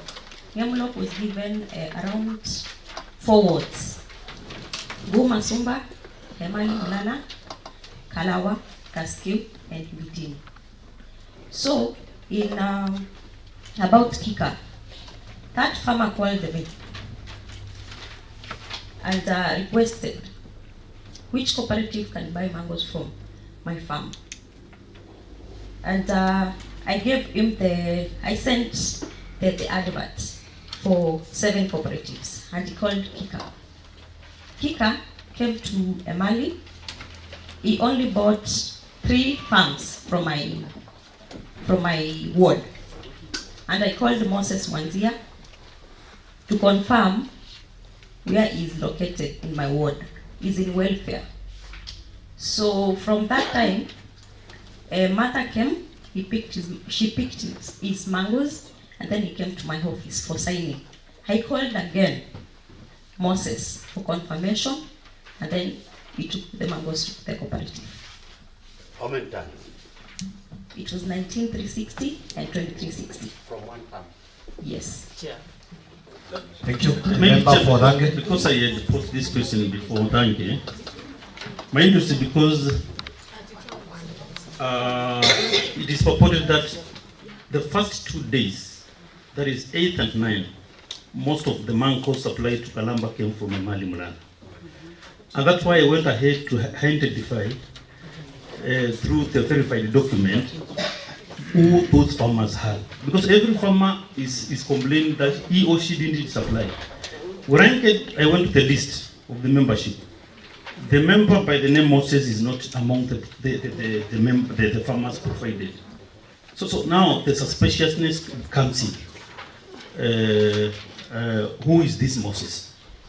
So maybe the agriculture officer can tell us, just someone came to your office with a form purported that he has harvested 19 tons worth 367,000, then you signed for him. Is that so? No. First, the cooperative. For example, Ngemlok. Ngemlok, when you see the list, it comes from one area which is welfare and Matiliku border. And when you see the document, the list of farmers is one-sided in one zone. Neither. So that cooperative does not locate in the whole ward. So, like Nyamuno, it has to take the whole mangoes from the whole ward. So that's why about the Moses came to my office for mango marketing, and I sent the whole document. For example, Ngemulok had allocated so many wards, so he couldn't manage to go and take his mangoes. So Kika came to pick his mangoes. You know, officer, yes. My expectation is that a farmer supplying 19 tons must be a known farmer. Yes. Leave alone yourself as a agriculture officer who should be moving around. Even the MCA must be able to know him. Because this is someone who should be having more than 500 trees. And everyone would know that so and so is a renowned farmer. To supply 19 tons in one day, in one pit, one day, my friend, we must all be knowing that so and so is a big farmer. Maybe she can confirm to us if we decide to visit that farm. Are you telling us we are going to confirm that that farmer can produce 19 tons in one day? Yeah, it's a large-scale farm. It's a large-scale farm. Thank you. You physically know him? You are known to him. You know the farmer physically. No, like the last time he came to my office, sasa nilimjua. Excuse me, Chair, it is a non-farmer. Excuse me, it's a large-scale farmer, isn't it? You don't know his farm.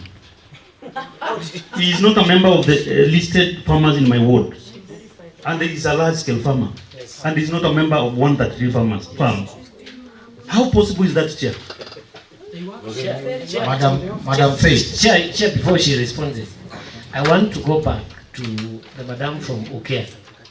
Now Moses was referred to Kika. And remember, Kika could not purchase mangoes from Ukia. Whereby from Ukia to Kalamba, we need to be practical. From Ukia to Kalamba and from Emali to Kalamba, where is near? Yes. So if you cannot buy from Ukia, how comes now you're going to buy from Emali? By the way, you guys need to be serious, because we have not come, we have left some very serious issues to be attended to. So when you engage us, we are not we have not come here to joke. We need to be serious.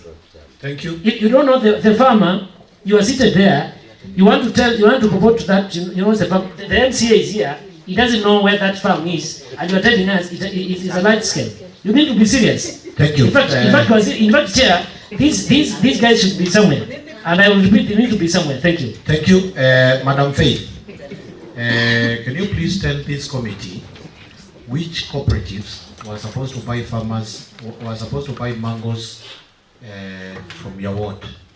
We have Nyamonok, we have Nzakika, we have Makuo. I think the three, right? Kika was not one of the cooperatives that was supposed to buy mangoes from your ward. You are telling us that Moses Mwanzia inquired from your office on how he can get a market for his mangoes, right? And then you are telling us you send him a list of the advert of where he is supposed to market his mangoes. I am assuming that if he really received that advert you sent to him, he must have seen Zakika, Makuo, and the other one is Memulok. He must have seen that if indeed he's a farmer from Memale Mulala ward, he must have seen that he is supposed to offtake his mangoes either through Memulok or Zakika or Makuo. How did this one Moses Mwanzia find that in the list of cooperatives that you sent to him, he could offtake his mangoes through Kika, which was supposed to pick mangoes from Ukia ward? For example, Makuo had subcontracted to other suppliers, which is Raphael and Betty. Those two the suppliers were supplying mangoes to Kalamba through. Excuse me. We are talking about yes, the cooperatives. I'm coming to the point. Okay. Yeah. There is some truth he's saying. Go ahead.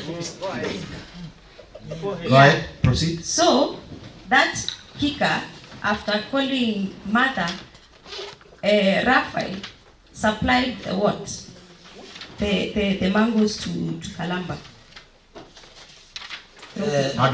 Chair, this name Mother. Who is Mother? Mother is the chair of cooperative Kika. Okay, thank you. And there was Katuma. Chair, we also would like to know. Members, let's be orderly, please. Madam Faith, you said you are the agricultural officer, the Mali Mulala ward. Yes. What are your duties? To offer extension services. Extension services. Yes. And there is one farmer who can produce 19 tons of mango and you don't know that farm. Is that correct? The farm. I just doing the service in the last 1 year. Where do you start working at Mali as the ward agricultural office? And remember, you are on oath. Waziri took oath on your behalf, so you are on oath. As you proceed, always remember that. Ileman, 1 year, 26 months.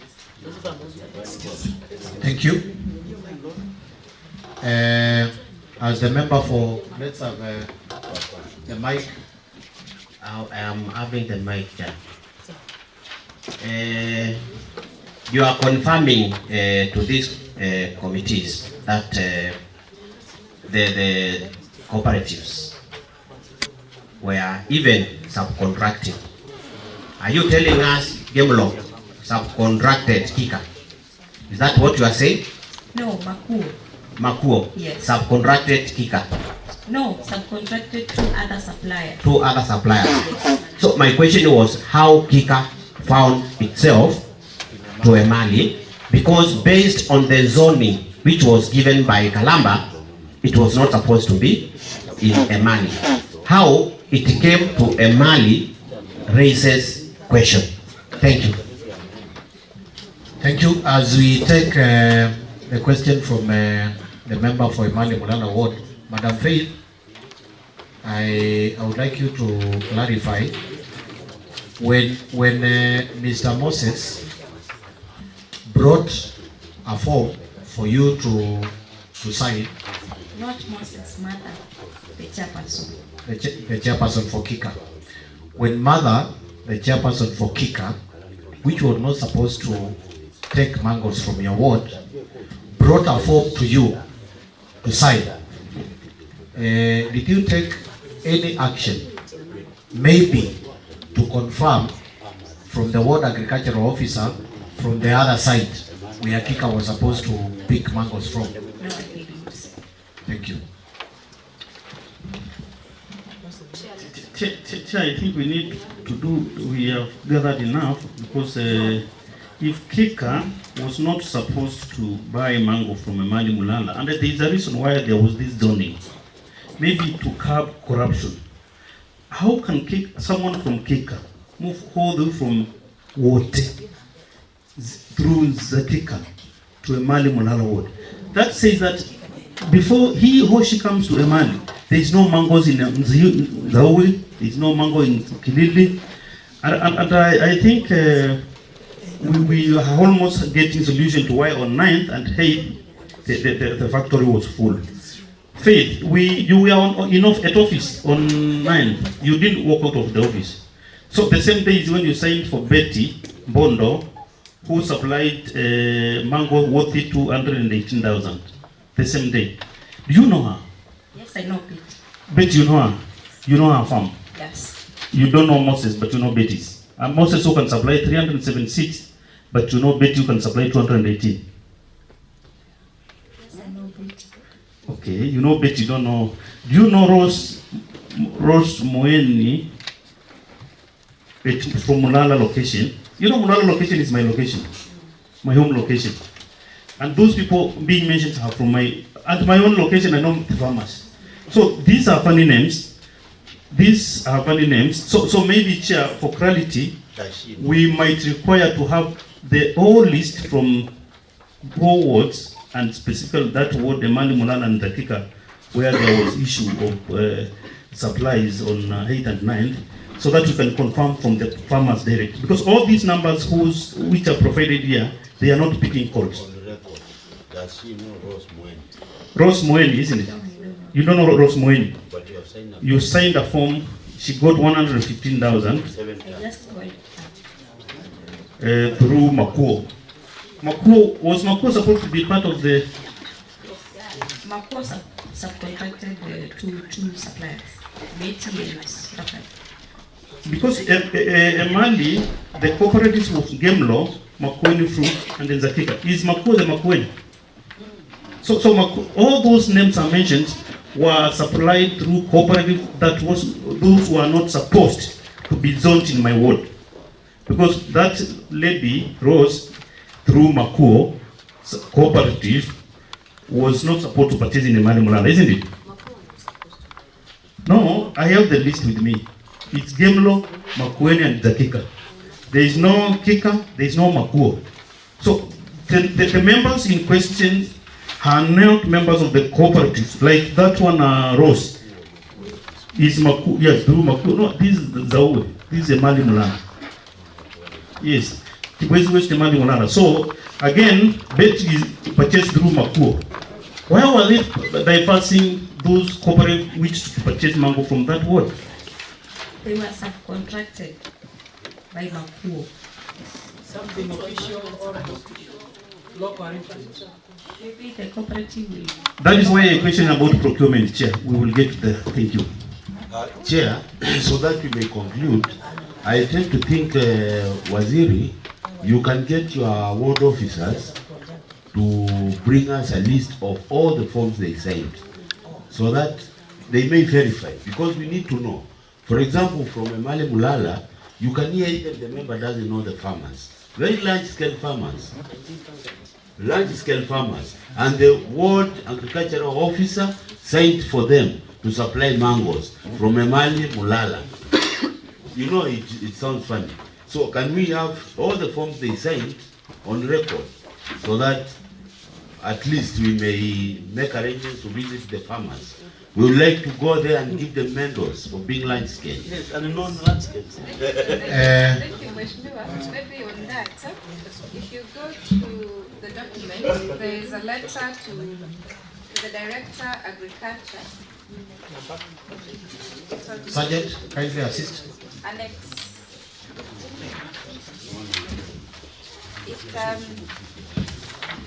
It's under number 8.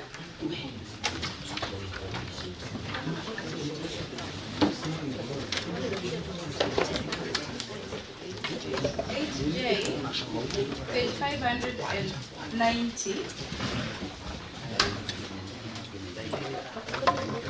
I'm answering Mheshimiwa Kidungo Kitungu, page 590. If you look at that letter, and that's why I earlier said, the department is undertaking further investigation on what the WOWs supplied.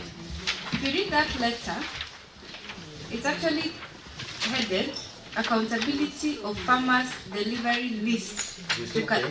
Page 590. 590. Accountability of Farmers Delivery List to Kalamba Fruit Processing Plant. The reason why I earlier said that the department, post the verification that has been done, the department realized some of these discrepancies.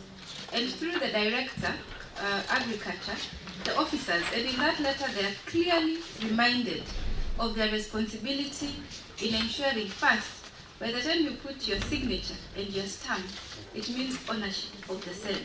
And the department, through that directorate, has requested for a list of all farmers authenticated from their specific wards, the process followed in verifying the farmers, to be included in the delivery list, the criteria applied before appending your signature, and any challenges. So we are in the process of receiving that, and once we get that, and the document that will be owned by the WOWs, we shall submit the same to the Assembly. Was it you supplied on this letter was on 10th February? We are questioning about January 10th.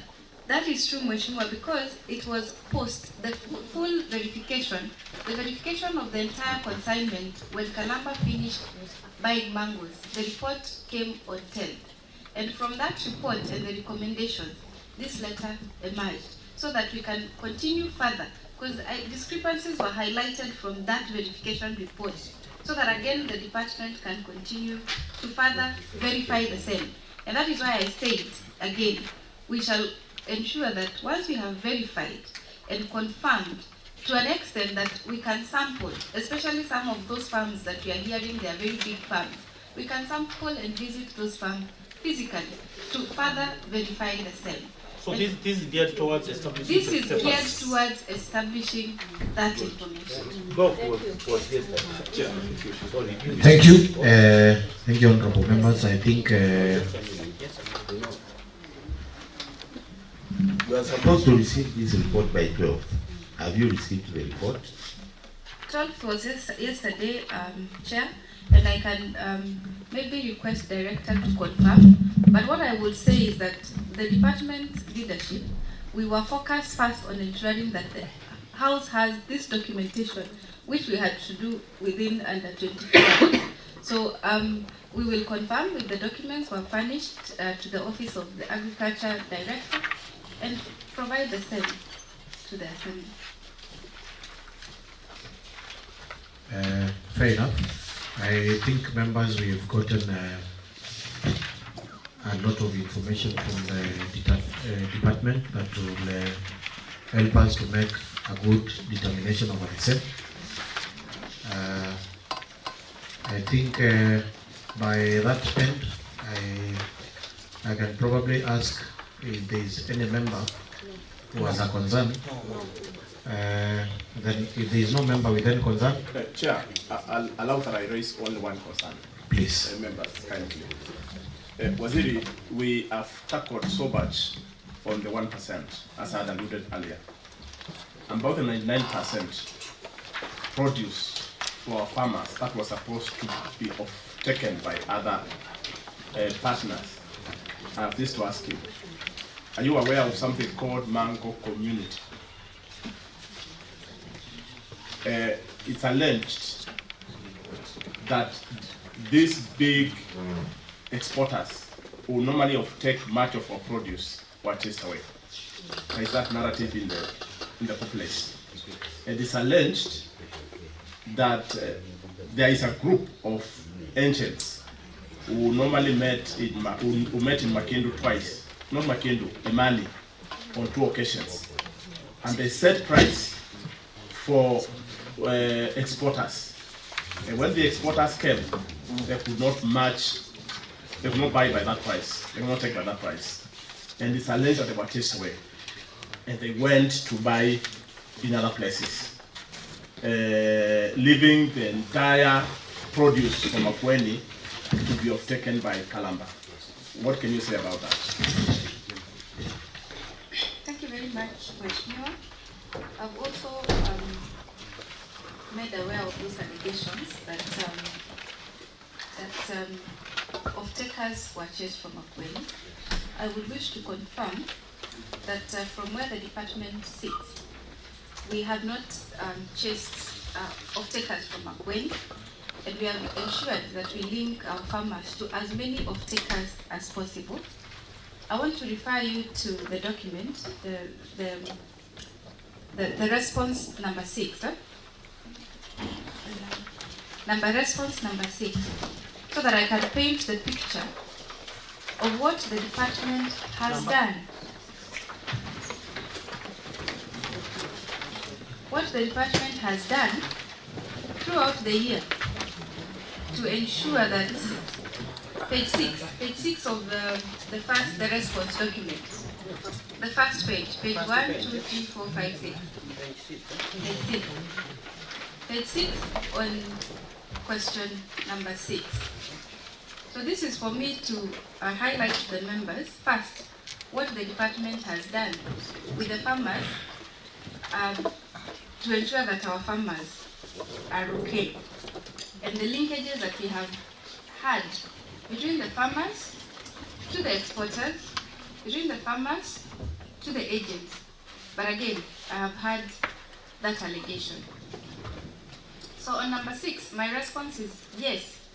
If the department offered sensitization forums to mango farmers on mango production and marketing in the financial year 2025-2026, the response is yes. The department offered sensitization forums for mango farmers on mango production and marketing in the financial year 2025-2026, with the aim of preparing farmers early for both local and export markets for the season. Strong emphasis was placed on good agricultural practices to improve productivity, because again, we don't want our farmers to produce, but produce poor quality mangoes that cannot go to the export market. This was in collaboration with CAFIS, TMA, HCD, agrochemical company, and industry players. In this meeting, we even bring banks so that the farmers can actually be able to know who the financial institutions are.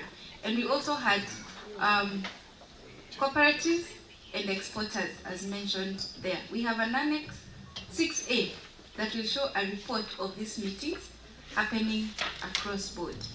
So further, the department, with support from TMA, KEFIS, and HCD, continued to maintain and monitor the established areas of low pest prevalence I know you understand the issues with the fruit fly that affects our mangoes. So this intervention was critical for reducing pest pressure, especially the mango fruit fly, meeting international export standards, and minimizing farm losses. And because of this partnership, members, a total of 22,000 pheromone traps and tags were distributed to over 10,000 farmers. 10,071 farmers across the mango growing zones were sensitized and trained as per the attached reports in 6B. If you go to 6B, you'll be able to see the different meetings that happened across that time. Mheshimiwa, on the 99%, I want to bring you to question number 3. And Waziri, as you proceed, all what you've enumerated on that issue is not answering my query. Because this sensitization is to farmers, and we want the market. And if anything, I can say that sensitization was killed. They was telling the farmers, "Musinunuliwa maembe na brokers." From the hearsay. Musinunuliwa maembe na brokers tutawanunulia. Yes. And we will set the prices. Yes. Okay, Mheshimiwa, just move to number 7 next to that, on the market linkages. The question is that if the department linked mango farmers with markets to reduce post-harvest losses. I think it is important for us to understand that the county does not set prices, but we facilitate our farmers so that they are enlightened. And in that case, during the season, the department, in partnership with TMA, linked mango farmers with markets. And this was done through forums we call business to business, B2Bs. And in these business to business forums, we invited 3 lead farmers from each and every ward. So we had 90 farmers, and we had the first meeting with the 3 lead mango farmers representatives and market agents. These are the agents that we call brokers. So the farmers sit with the market agents, and we facilitate a conversation. The second one was between the 90 farmers, 3 per ward, exporters, with the exporters in that meeting, with the processors in that meeting, and with the agents in that meeting. So these forums were held between 19th and 21st November 2025. The key outputs of the meetings were an agreed minimum price. They all agreed because they are farmers, exporters, agents, and processors in one room. Minimum price per piece of good quality mango at 10 shillings a piece, which was to be reviewed as the season progressed. Because again, as the season progressed, you have more mangoes in the market. And then one of the discussions was recognition of agents as critical pillars in the mango value chain, in aggregation, quality checks, and documentation.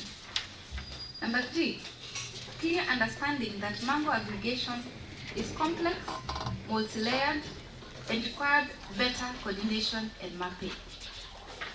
And a strong recommendation for improved farmer agent payment systems, including at least 50% payment before harvesting and full payment.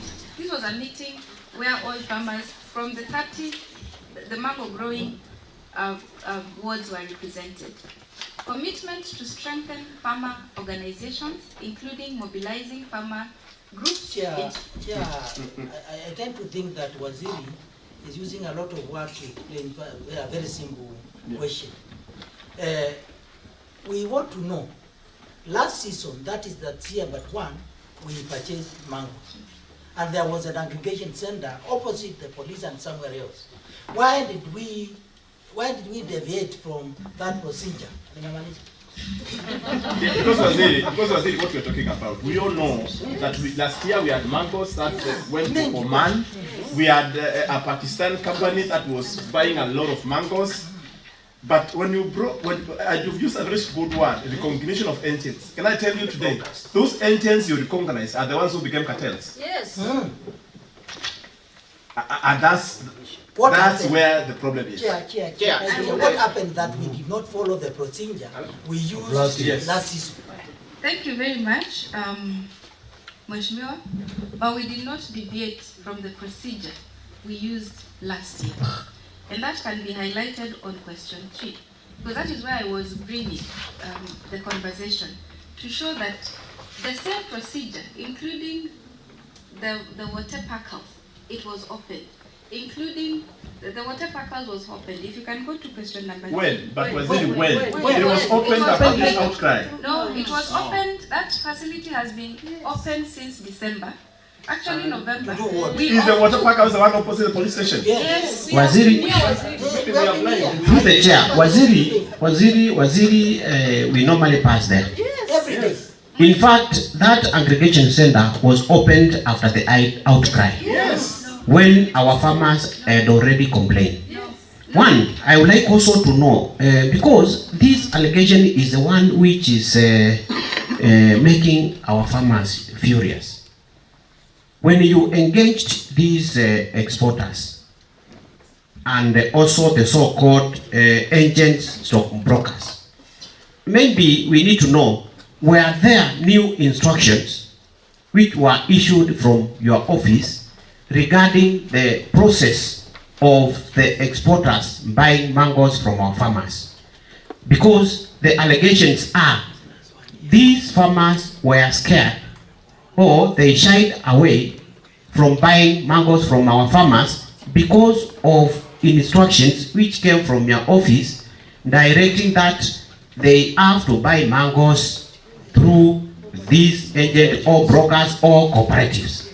Maybe you can answer that. Thank you very much, Mheshimiwa. I will respond to that, but first I want to confirm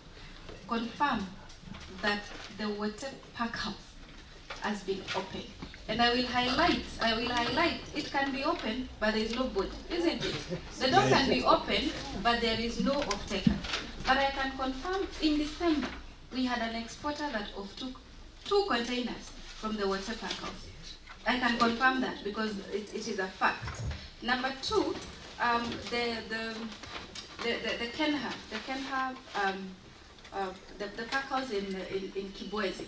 In Kibwezi, and this is to answer to the question that the department did not deviate from the previous year's procedures.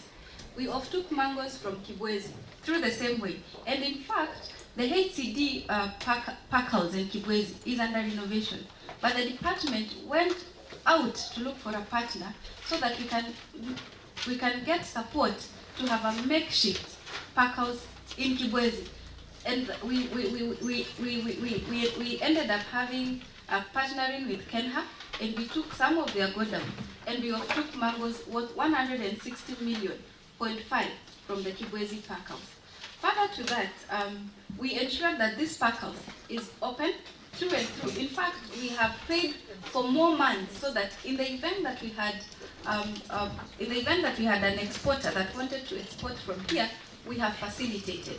And again, if I say I want to take you to number 3, I want to highlight how the department, through the different channels, we have been able to offtake mangoes from farmers.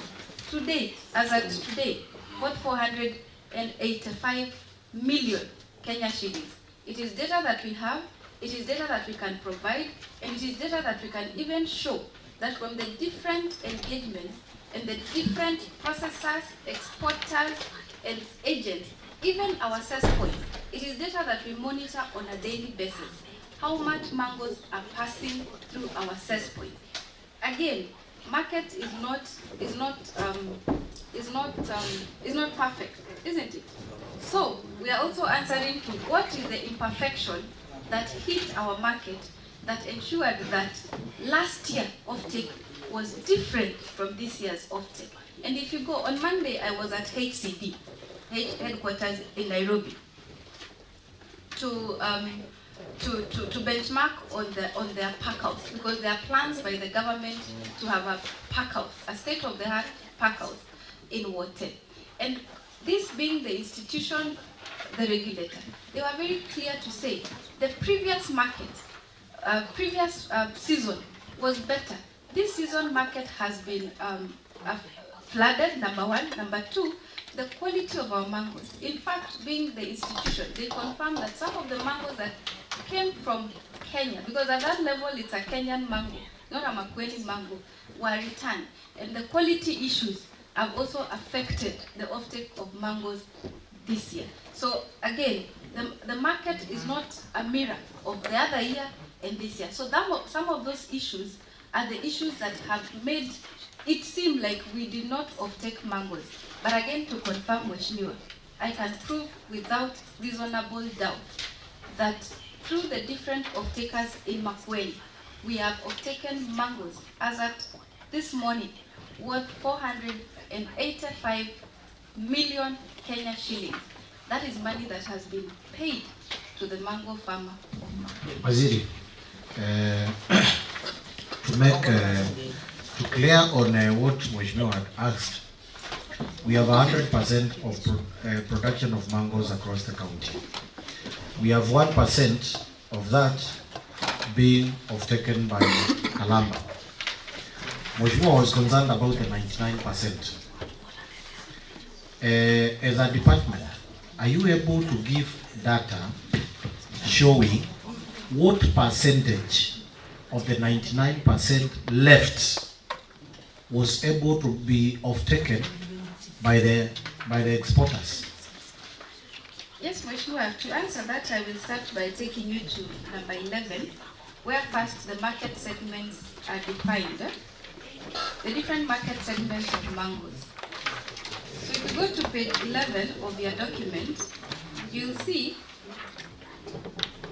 there is a on-farm fresh consumption that is given 18%. The urban fresh markets, 39%. The movement from Wote, Nairobi, Wote, Mombasa. The rural farm fresh, the ones that we are dealing with, 8%. Export fresh is 2%. Processing is 8%. The Kalambas of this world, the Goshen, the VAT, and then there is a post-harvest loss percentage, and this is data that is from HCD. Now, if you go to number 3, to take you to what we have been able to offtake through these different market segments. During the renovation of the Kibwezi HCD pack house, where I have stated that we managed to get a makeshift pack house through a partnership with TMA, we were able to offtake export mango worth 160.5 million. Again, the water pack house, as I have stated, has been open since last year. December we took 2 containers. January we took 1 container. So through the water pack house, we have taken 1.8 million. We have privately owned pack houses. We have the Emali one that is managed by Nama, and through that privately owned pack house, the county was able to offtake mangoes worth 35.5 million. Again, we have the classification of processors, where Kalamba is, Goshen, and VAT. To date, VAT has offtaken mangoes worth 56 million, and they are still on ground, but they operate with established groups. We have Goshen, who went to offtake mangoes from Kalawani, Coastal, and to date they have picked 8 million worth of mangoes. We have our own Iviani farm. She was offtaking from Kabodo Coastal and Park House, and was able to pick mangoes worth 3.1 million within a span of 3 days. Within a span of 3 days. And then we have the cess points, because again we also monitor on a daily basis how much mango is going through our cess point. To date, and the data we have, there's an Annex 3B signed by the County Treasurer. The data we have is that through our cess points, we have been able to obtain mangoes worth 198 million Kenya shillings. So with all those market segments that I had mentioned earlier, you will see that there's a plug-in from the different. We have processors taking mangoes, we have exporters taking mangoes, we have the urban fresh moving out. And yet we have not been able, because those are the structured markets, we've not been able to get now data from the unstructured, where a farmer would harvest mangoes from their farm and take to the Kadunzweni market or something like that. Thank you, Chair, before you say, Chair, the reason we're here is because of 13.9 million, where we don't know how much went to our people, the Makueni people. Let's not revert on the main agenda. Remember, we have the team from Karamba there, so, and also we have the exporters and all those other people. Honorable Chair, from 8th and 9th is where we had a problem. From 13th, 14th, that's when our people started selling mangoes to Karamba. Thank you. My board member, I wish to correct you on that. We are here to address the outcry from our farmers of why their mangoes were not bought. We cannot only address the 1% and leave all the 10%. Because we all know that most of our mangoes are taken at what we call medium ripe. And they are taken around November and December. And when these mangoes were not picked, it's when this outcry came in. And Waziri, I will finish by giving you an assignment. Don't finish. No, you still speak. Don't finish, yes. I would want to give you an assignment. You've mentioned about Namai Mtimani, which is next to Kilome Nursing Home. I would want you to go and seek to find out how many containers they took and how many they had brought, how many empty containers went back, you know, and what transpired before they went.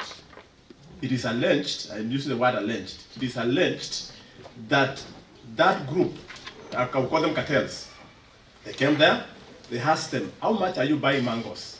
They told them this much. They said, we had agreed that you buy mangoes at this much. They said, then we are buying at this much. They even had to call a guy in Pakistan because they export to Pakistan. They told him, then send the money for this consignment that we may know you are buying at that much. So the guy said, it's like you don't want us to buy mangoes from Makueni. Machakos is full of mangoes. Where is full of mangoes? And they went. You may not know because you've just been given information, but I would want to give you an assignment. You go and authenticate those allegations. Thank you. That is not such a I will do that. Finally, Mheshimiwa. The last one? Yes, the last one. Just rule number 1 of the overseeing of the function of the Makueni Food Processing Development Authority. Specifically, after we purchase the mango now from the farmers, we come to the puree.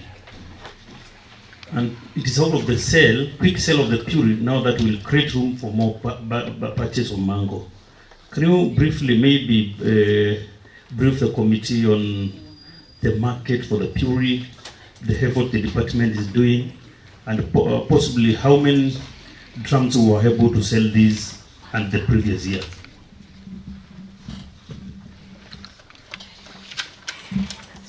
Thank you very much, Mheshimiwa. On the autonomy, I think there is a question number 2 about the autonomy of Kalamba. You have clearly highlighted that they're supposed to sell, get the money, return it back very quickly, buy again. But as at today, the autonomy of Kalamba is not as it should be. Because again, they also have, once they make money, they have to sweep the same money to CRF. And then it has to wait for another budgeting cycle. What we are doing is to ensure first we review the Act so that it gives Kalamba the proper autonomy, so that they can do that kind of business. They sell today, they convert that money very fast, and they go and buy more mangoes or whatever, make more puree already to eat. So yes, we have a gap, and it has been highlighted as one of the biggest challenges. But have we done something about it? We already have a draft act, which we've even given a schedule on the amendment process. The draft is ready. Actually, we are planning to have the Committee on Agriculture and other members invited to come and do a review, so that now through that process, and this is something that we want to do very fast, Kalamba can be able to get very quick autonomy. In terms of selling puree, if you assess, I have a table that I try to remember from Kalamba, the way their sales have looked like. First, they can only, their revenue is pegged on the number of drums they produce. Because once they have sold, that money goes to CRM, and then they have to wait for next year. So they cannot turn it around very fast. So they have been, and again, the money is pegged on how much budget. If Kalamba gets 100 million, it means that they will buy more mangoes. It means that they will produce more puree. It means that they will have more revenue. So in the last 3 years, the sales, you will see that how much they have been going down. And anybody would assume maybe it's because they're not making money. Number one, they usually sell their previous puree, the previous year's puree, and then they continuously add that money to CRF. I am trying to remember the table where it is under Kalamba. So you will find it on, so that I can speak from facts, you'll find it on Annex 2B. Annex 2B. The transfer of funds to CRM. You know, Chair, before Waziri does a lot of narration, the issue is very simple. Do we have market for the puree? Yes, we do. Why is it that there is a reduction in sales for the previous 3 years? I want to explain that through that table.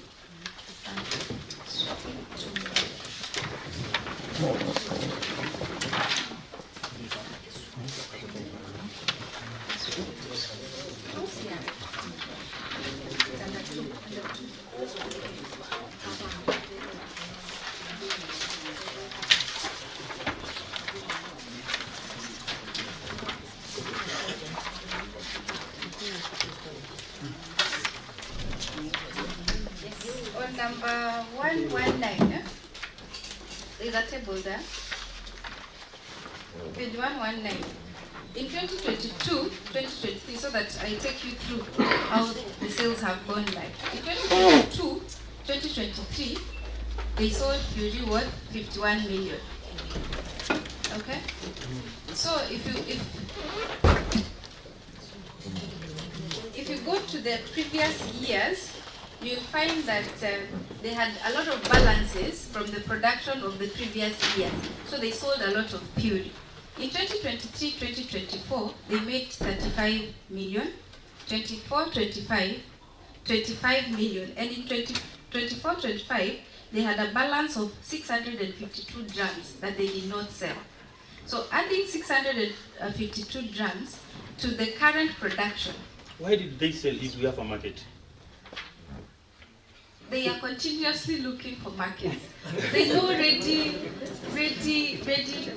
product. Otherwise, we are also competing with other markets. Yeah. So we produce and we continuously looking for markets. One of our biggest off-takers of puree is VAT, and usually they come to us when they have finished, and they're processors. So they make their own puree. Yeah. So again, do I say that we have exhausted our markets? No. But is there room for improvement to ensure that we are able to get even more markets? Yes, absolutely yes. And can we go out of the borders of just Kenya? Absolutely yes. And that's why we are saying, with the increase of budget this year, we have produced 2213 drums of puree. If you add the 652 drums that were left last year, we will have about 2,000 and something drums of puree. What I may commit to this committee is that because of the commitment that I bring to the department, I can be able to push the authority to ensure that by the next cycle, we have 0 drums by entering into different markets, and again, thinking differently. Because if we don't think outside the box, then we will continue carrying forward drums of puree. So that is the commitment that I can give this committee. Based on the previous data, we have been having balances of purity. But can we access more markets, better markets outside Kenya? Yes, we can. And that is what we are going to pursue. Maybe, Chair, that one about future is better explained. Because if we talk about a purity that was produced last year, almost a year ago, and it is not sold, that tells you we have no market. And that's why we cannot even invest more in the purchase of the mangoes. Because if the sales, we allocated 11 million last year, but the sales here is 7 million. So we sold, we got from the revenue, we got less than what we budgeted for, instead of getting higher. Reason, no market. For Heather, since the inception of Kalamba food processing plant, we have heard of the juice, the Kalamba juice, which is only seen during public participation. It is nowhere in our shops. Don't you think that is an option to sell this juice as an outlet of our producers? Absolutely, Mheshimiwa. And that is why I have said we have a lot of, we have room to improve very highly. We are doing now ready to drink juice. We can produce more juice. It's another revenue stream for the authority. So yes, I hear you. And yes, I agree with you that we should be able to do more than what we have just been doing from the previous years. But again, the autonomy is also very important because it means if Kalamba makes money today, if they are able to sell these 2,100 drums today, they will not do anything with that money. They have to wait until the next budget. But if we give them full autonomy, it means they sell today the 200 drums, tomorrow they go and buy mangoes for the farmers. So we are also aiming to ensure that we have this act reviewed as soon as possible. Thank you. Thank you, honorable members. Yeah. Before you conclude, maybe honorable members, seek guidance from the chair. Kindly. That's why I have talked through the chair. Please, we need to proceed. Yes. We have had enough time. If we go by our schedule, it is over 2 hours, and we have given ourselves 1.5 hours to interrogate the department. Thank you, Chair. I'm just seeking 2 minutes. Please, Chair, whatever I'm asking, maybe. No, we need to seek consensus before we proceed. No, let's finish. Because we need to have a closure on this. Yes. We had reached a point where Honorable Kimongo asked you asked whether there is any member with an issue. And we had no issue. This is not the end. This is not the end to the interrogation between the committee and the department. Honestly, honorable members, we need to conclude with the department so that we may have time with the other teams that we've invited. I request the chair you will give me maybe a minute or two. You'll allow me to rule on this. Kindly, honorable member, I've given you a lot of time. You have raised a lot of concerns. They have been responded. Let's have a closure on this. Let's allow the Waziri to have his brief closing remark so that we may invite the other team. Kindly, Waziri. Thank you very much, Mheshimiwa. My closing remarks will be drawn from question 9, the answer to question 9. What is it that we can do, the measures that we can put in place to ensure that this does not recur during the next mango season? The first request is for additional funding to the Kalamba fruit processing plant. This will enhance offtake of mango processing. The second thing, Mheshimiwa, as we do our budget again, we can also think about the subsidy. I have done my research, and I know that some years back, our farmers would get financial and transport subsidies to enhance local offtake. Waziri, yes. Allow me to guide you on that kindly, because this document is submitted and it's well enumerated. I don't think there's any need for you to take us through. I will be very fast, kindly, Chair. Okay. I will be very fast. Again, we have the institutional market. We have our ECDEs. We have our hospitals. That's another line of we can pursue as a department to ensure that we also offtake mangoes from our farmers. But most importantly, is ensuring that, because the executive order number 2 is very clear on matters, market linkages, market identification, market access, and this is domiciled in the Department of Trade. It is very important for us to be able to activate this function so that when the Department of Agriculture, if you take note, the role of the Department of Agriculture is to produce and produce and produce so that I can give more food to the people of Makueni. But it becomes a challenge when I overproduce and I'm not able to sell that. So activating the trade function matters, market linkages. Of course, in collaboration with the Department of Agriculture. If the markets are identified, if the markets are ready, if the markets are in advance, then agriculture can be able to focus and be forward and to channel this produce, not just for mangoes, but any other produce that the county produces. So that is my closing remarks. Thank you. Thank you so much, Waziri, and your team. Will now allow you to leave.